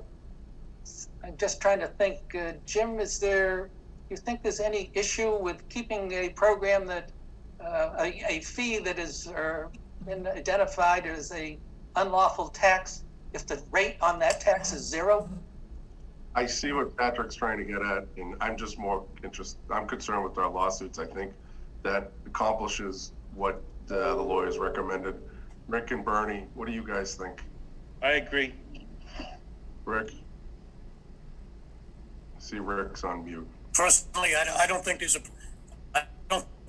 a problem with setting it at 0. Right. Okay. All right. I don't see how that could be an issue. So I'll amend my motion to reduce the I&I fee to 0 and continue with the I&I removal program. The funding source will be the MWRA grant loan program. I'll second that. All right. So we have a motion and a second. Patrick? Aye. All right. John Hassenjager? Aye. Glenn Maffey? Aye. And John Spillane? Aye. And Bill Abbott? Aye. Okay, so we've got, that one is a 5-0-0 straw vote. Thank you. Is there any other items Bill. within our, yes? So 2 things. I reached out, during this call, I reached out to the town council, and I wanted to get clear. I wanted to try to do this the right way, since this is the first time we set the rates on here. So a couple things, we don't have any direction on what you want to do with the sewer rate. That vote went nowhere. What do you want to do with that? What does the board want to do? And you should probably, since we've taken our public comment in, and I'm just looking, close the public comment portion of the hearing and just reiterate the votes when you get out of here. That's what council suggested, just to make sure Right. we do everything as above board as possible. This is all I new think ground. we had a 3-2 vote on the sewer to. I actually was worried about that, and I called Jody and Marilyn. They agreed with me. They didn't have any, I thought it was a 2-3 vote and it failed. So could you just clarify that for us? All right. That's a 3-2 vote. Was it? Bill Abbott and Glenn Maffey voted against the negative 2.48. Right. So it was 3 to stick with the minus 2.48. There were 3 votes. Jody, I understand that we will take. that way? Pardon me? I had 3 abstains and 2 not for the 2.48. All right, we'll just do the straw vote again. The motion is for the minus 2.48 rate reduction. And is there a second? Let me ask Yes. a question. Who's making the motion? I made the motion. John Hassenegger seconded it. Can I ask a question? Yes, John. The motion you're making is the recommendation of the administration that's in our materials, is that correct? No, the recommendation of us, the administration, is a 0% increase. Well, that's not what was presented in the packet, Jim. Oh, did I? Yes. Rick, chime in here, Rick. We got a minus 2.48, Jim. Okay, sorry, I had a typo in my notes. I was reading off of 3 notes. My bad. Yeah, no, it was we didn't get the updated sheet to them in time. The administration recommendation is 0%. That's correct. Yeah. All right, we do have a motion for a revote on our straw vote, and the motion was for the minus 2.48% reduction. Okay, we're all clear on that, and it was seconded. John Hassenegger, you seconded that. So, Pat, your vote? Yes. John Spillane, Yes. Glenn Matthey, I'll vote no. John Hassenegger, Yes. and I voted no, Bill Abbott. So there we have the 3-2. Glenn and I were in the negative. The other things before we leave the regulations, in there, okay, on the in-town sewer rate, we have addressed that. We have an out-of-town sewer rate. Currently, it is $134.59 per cubic feet. If you wanted to give the out-of-town sewer connections that same 2.48 reduction, that would go down to $131.39. So if we, I guess the question is, do we wish to make the similar reduction to the out-of-town rate? I do not. Okay. Is there anyone want to make a motion to that effect? Otherwise, we will leave the out-of-town rate at $134.59. Okay, no need to do that. The next line, by the way, is the I&I 2.3 to 1 ratio at $13.60. That we've already said that we want to eliminate that on the 3-2 vote. Okay. Is there any other changes that anybody feels that we need to make in our fee structure? I didn't see any that I felt. Bernie or Rick, any that you? Okay. All right. With that, I'll entertain a motion to close the hearing. I'll move to close the hearing. All right, Sean has moved it. Is there a second? Second. All right, Pat is the second. Take the roll call to get out. Pat? Aye. All right, John Spillane. Wayne, aye. Okay, Glenn? Aye. And John Hassenegger? Yes.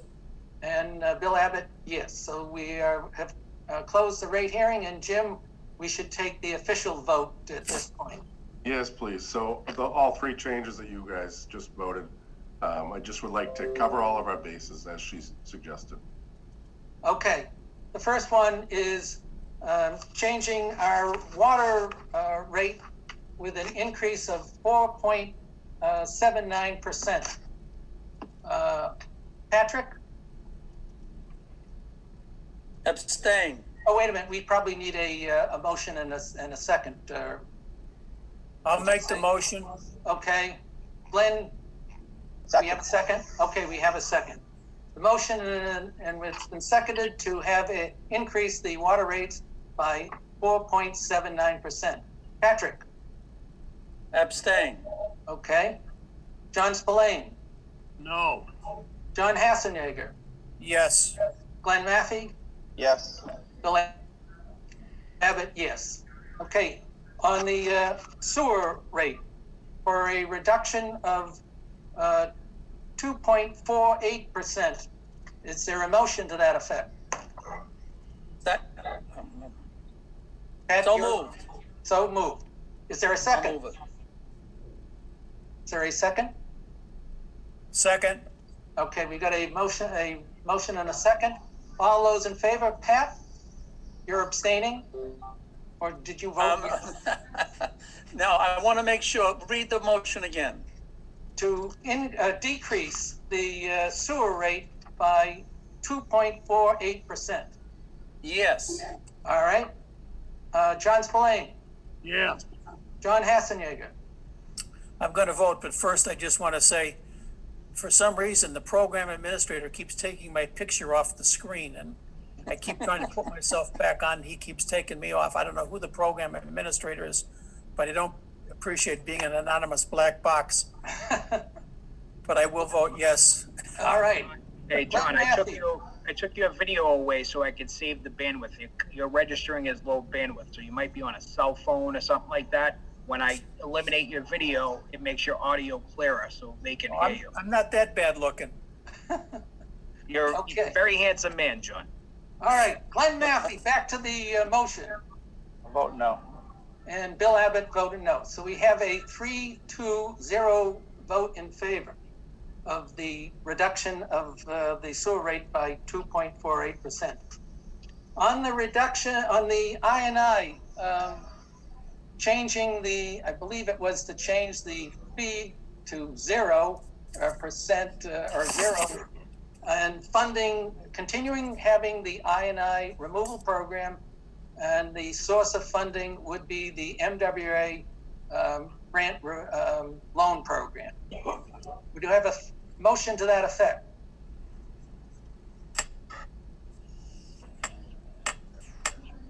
I'll move it. I'll move it. Okay. All right, Pat's, and do we have a second? I'll second it. All right, John Hassenjager, second. I'll say, now we'll take a roll call. All those in favor? Patrick? Aye. John Spillane? No.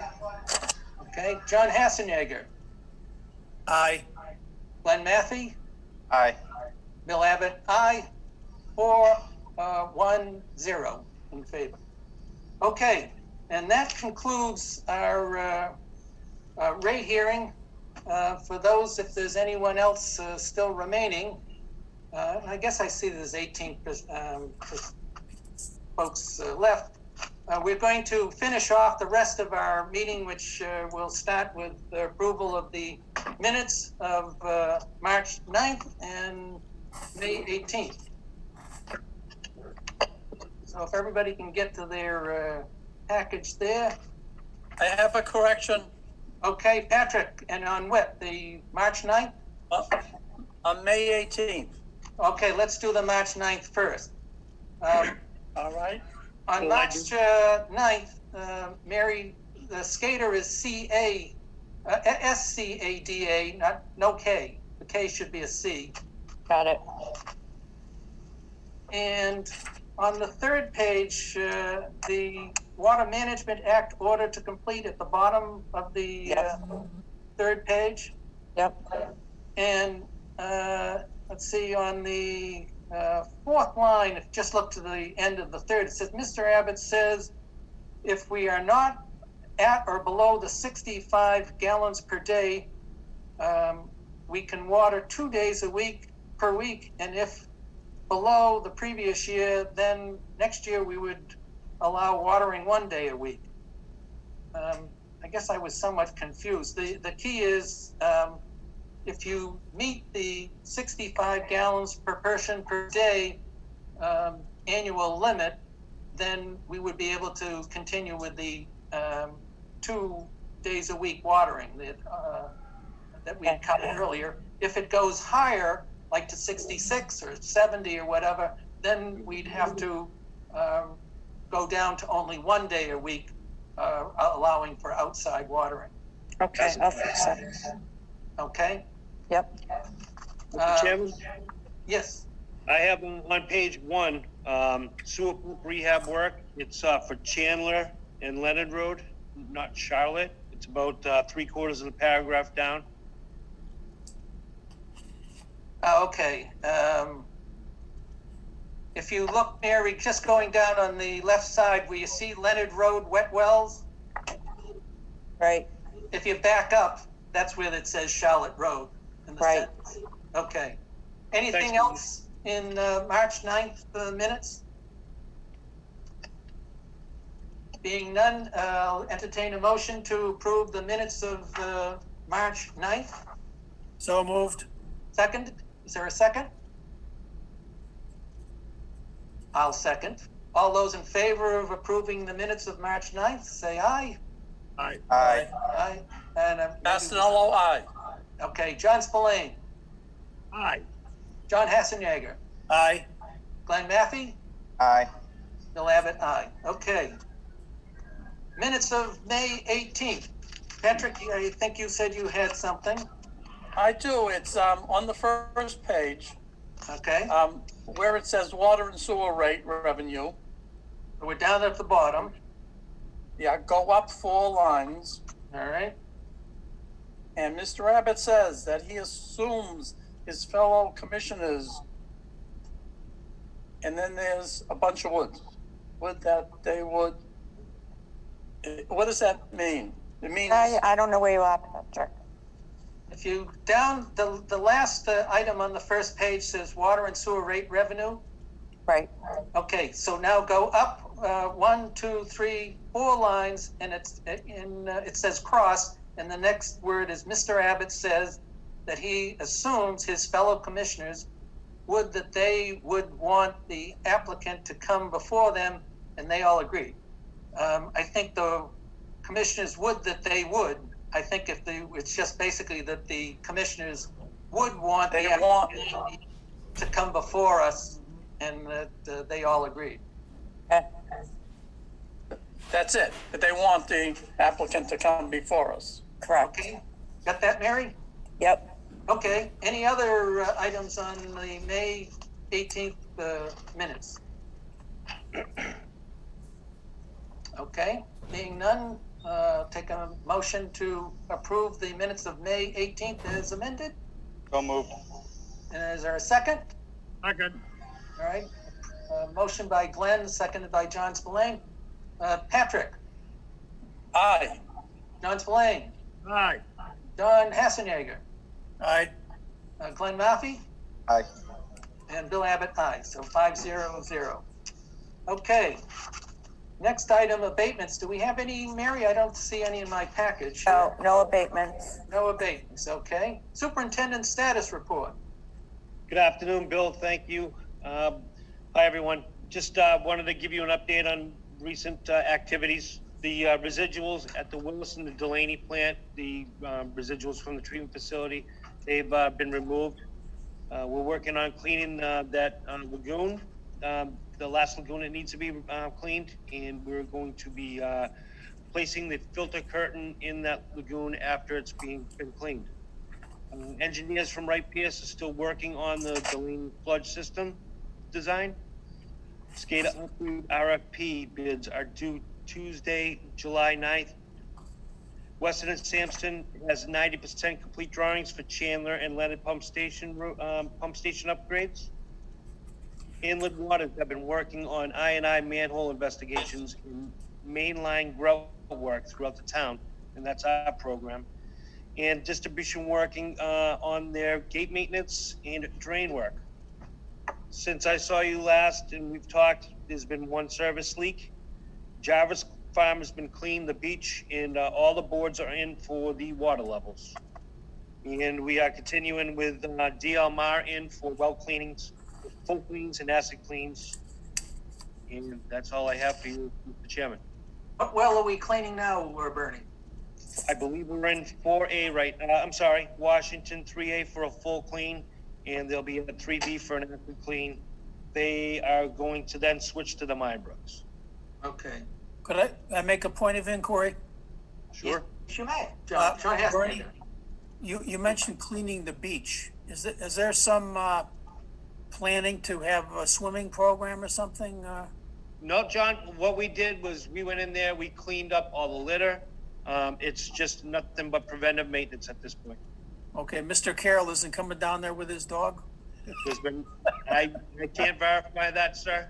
Okay, just checking. Right now, it's preventive maintenance and in taking stock in the property that you bought. Okay, thank you. Okay. Comment request, number 1, Summer Street 40B information. We did get some utility plans here. I guess the issue that I brought up and others have on is how are they looping the water system? And I didn't see, maybe I missed it, as to how they were addressing that. Right now, Bill, they have 2 taps that are about 50 feet apart, and they're off the Summer Street. Both Carl Baldoff, the town engineer, and I looked at that. It's not very practical, and also I believe we've asked for the town to have peer review. I was hoping that peer review would support that. I mean, if we're going to have if we're going to have two taps. We should have the taps in different locations and not side by each, so to speak. Other than that, we went over the sewer.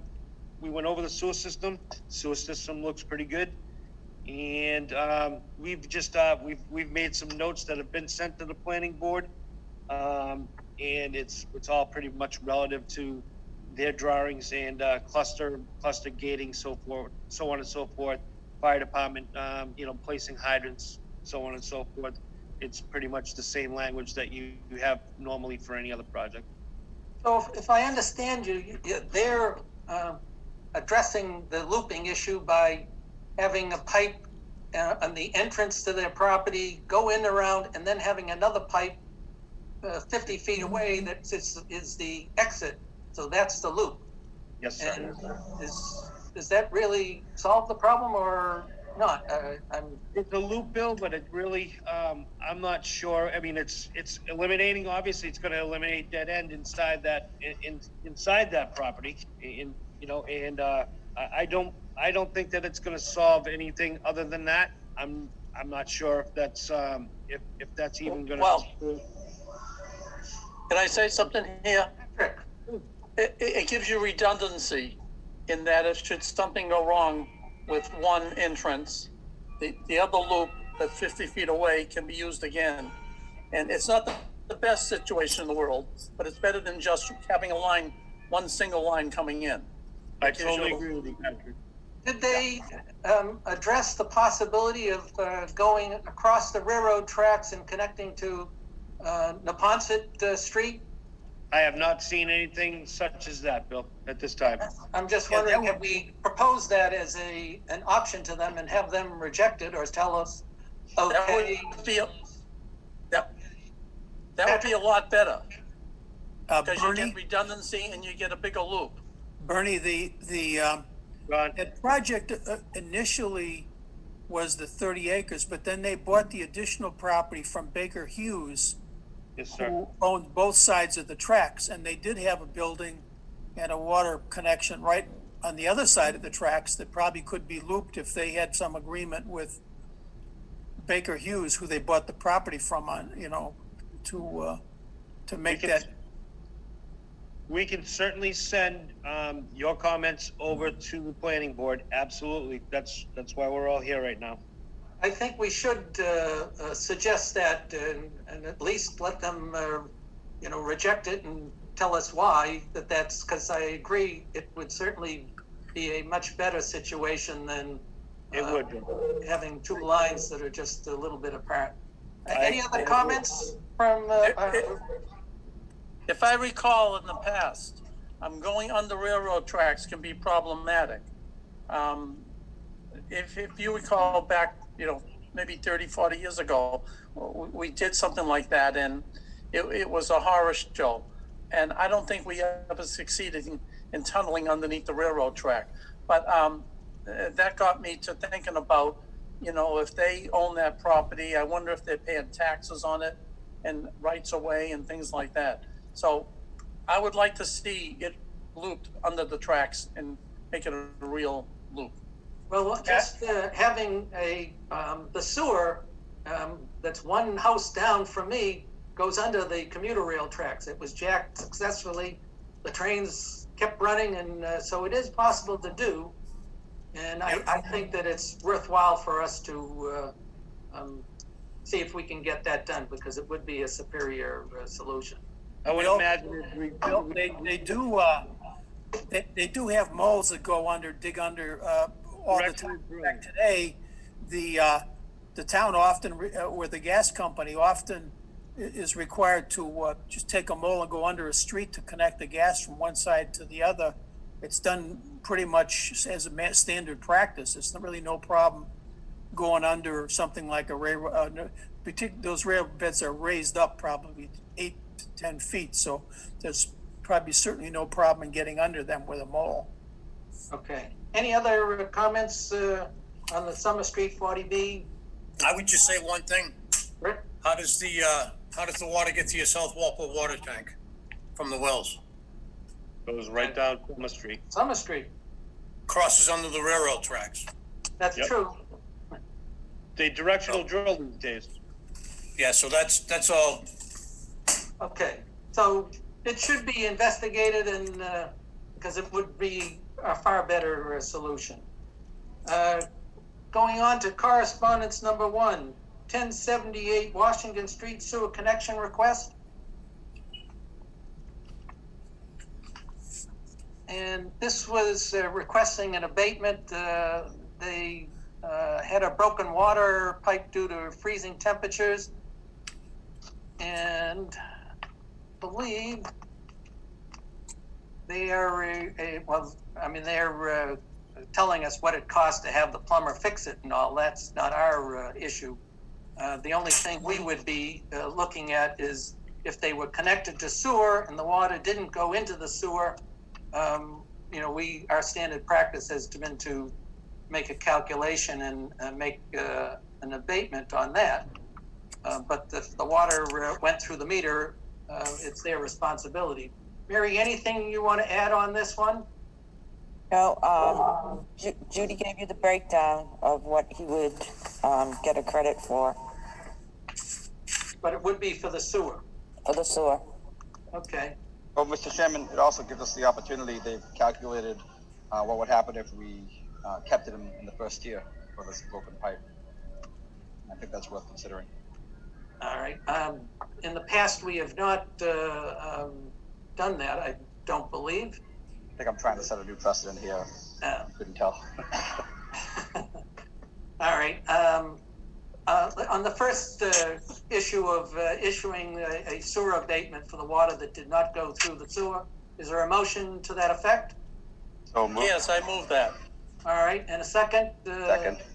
Glenn, all right, all those in favor say aye. Aye.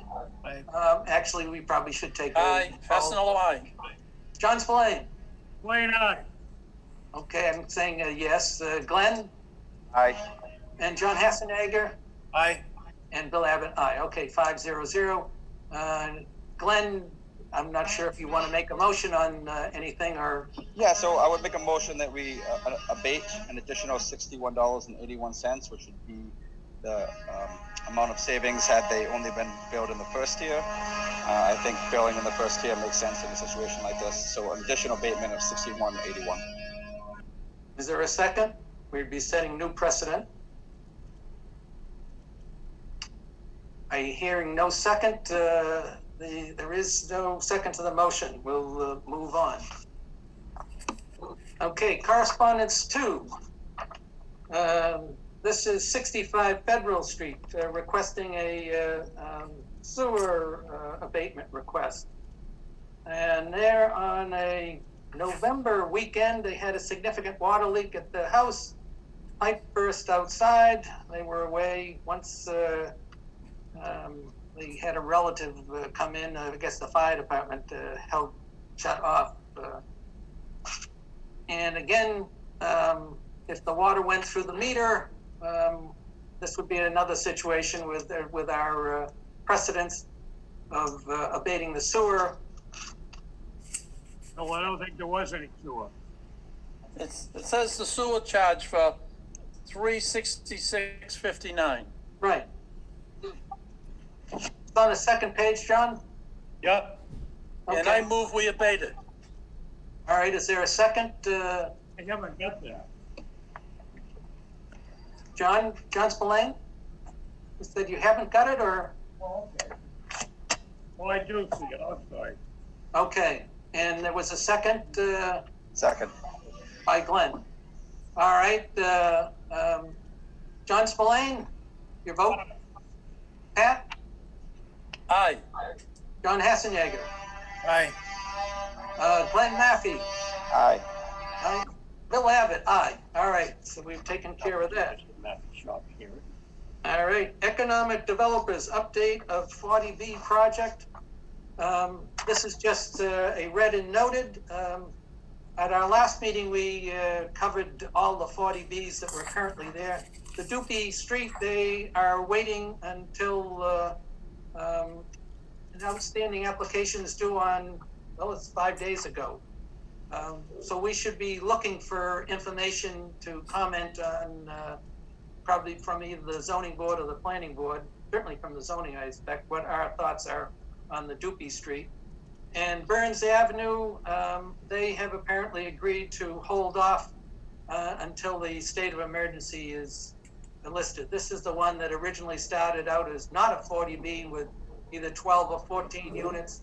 They then changed it to a 32 unit 40B, and then they acquired some land at the end of Brook Lane, which allowed them to go to 40 units, and they changed the way the sewer and water was looped. So that's just basically a read and noted. Once the state of emergency is over, we'll, I'm sure, get requests to view, make our comments. Policy review, 1087 Washington Street, sewer connection request. And it's sort of handwritten, C3, Plan 3. I don't have, oh, PR3, that's the, oh, this is the, oh, for the water. It's the same thing, Bill. It's just one's for water, one's for sewer. Oh, okay. This is the hand-drawn one, Bill. Okay, yeah, I didn't catch the PR part on it. Okay, are any comments on the sewer connection request? And also, Yeah, what is TI Sales? Is that a business or what? Yes, that's actually that was hand scratched by myself on a note, John. Thai Sales is a industry sponsor. They sell meters and so on and so forth. Oh, it has.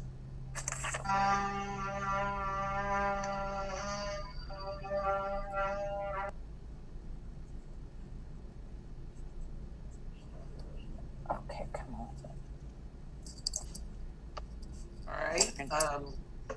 Did that answer your question, John Hassenjäger? I believe you. I thought the DTI Sales was maybe in the garage of the plant. I'm not sure I understand, but No, Tide Sales is just the paper that Bernie wrote the note on, Joe. Oh, okay. Well, they shows a separate building with it. I thought maybe it would tie into business. That's why. No, it's just the stationery that he used. Okay. Is this two sewers? Is there one sewer line to One the back? sewer, two buildings. It's the same identical situation you had on Common Street. Yeah.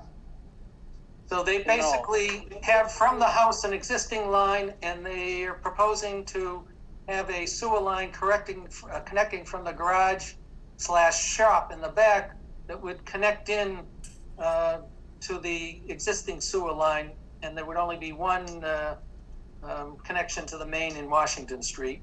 that's correct.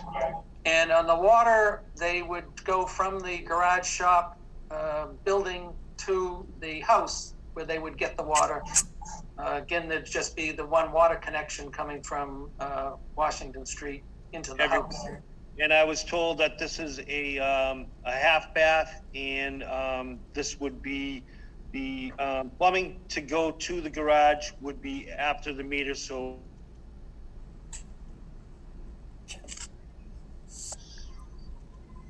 for the water, they would only have one account. service. It's exactly like the situation on Common Street. All right.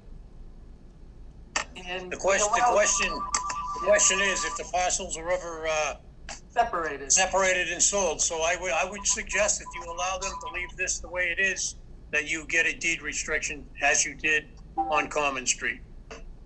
Okay. Does anyone wish to make a motion that based on what Rick has suggested? I'll make a motion that we approve sewer and water with the deed restriction included on the water. Okay, is there a second? I'll second, purposes of voting, all right. John Spillane? Yeah, I'll go with that. All right, Glenn? Aye. Rick, do you look like you wanted to say something? No, I'm just reading something. Okay, John Hassenjäger? Aye. Pat Fasanello? No. All right, and Bill Abbott? Aye, 4-1-0. Mr. Chairman, I just want to let you know that I lost my phone battery died, so I'm with Scott at this time. Okay, we'll make that show in your personnel record. Okay, so that takes care of PR 1 and 3. We got 29 Albany Street, and they wanted to let us know that the second meter has been installed and inspected. They've let me know. So at this point, they have a second meter account, a 120 type account, I assume, Mary? What? What? Did you ask me? I was just saying the Albany Street, they're letting us know that they have the second meter and they must have the account, I assume, and they said that it's installed and inspected, so. The way it was left was you wanted information on whether or not they did abuse of the water ban to make a decision on whether you wanted to abate any of the bill. Oh, I thought we had decided that they in fact had, and we're not going to abate anything. Well, that's the decision. If you notice, they used the water every day. Yes. So, but you kind of left it with them that you would let them know. Well, I think whether or not you were interested in abating any. I think with the position of the board was that it was probably something that I shouldn't have even mentioned. It was one of those cases that you speak while you're thinking rather than think first and then speak. But the idea was that, all right, what would the bill have been had you had a second meter? And I don't believe there was a great deal of difference. But then once we learned for certain that they installed their irrigation system and watered every day in violation of our water ban, water management program, that we were not going to do anything. And so at this point, I think the issue's resolved. We're not going to abate unless somebody wants to change that. But okay. And next item.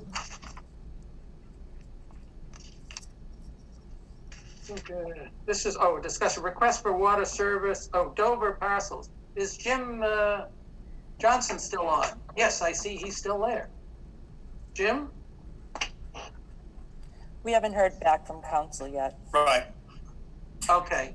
This is the issue where the parcels in Dover that originally had the gas station leak that now have come up with some housing and we have apparently the state law that covers the existing homes. We have to supply water at the in-town rate, and we were checking to see if there was a way, one, to get out of doing that, and if not, can we stop it, remove the law from going forward if they want to continue to develop it. So, as Mary says, we haven't gotten a response back from legal counsel. So, Mary, could we just put that on our agenda for the next meeting? Sure. And that covers all the items on our agenda. I'll go to Mr. Spillane. Motion to adjourn. Is there a second? Second. All right, all those in favor of adjourning, John Spillane, Aye. Glenn Maffey, Aye. Pat Fasinello, Aye. John Hassenegger. John, you're on mute. And Bill Abbott, aye, and we'll have it a 4-0 vote. So our meeting is concluded. Thank you all. And as I said, for our next meeting, we'll attempt to have it in person with safe social distancing. I'll make it 5, Bill. I finally got my audio back on. He wouldn't put my picture on, though. Okay. Could we consider that you voted aye to close the meeting? I think he did. All right.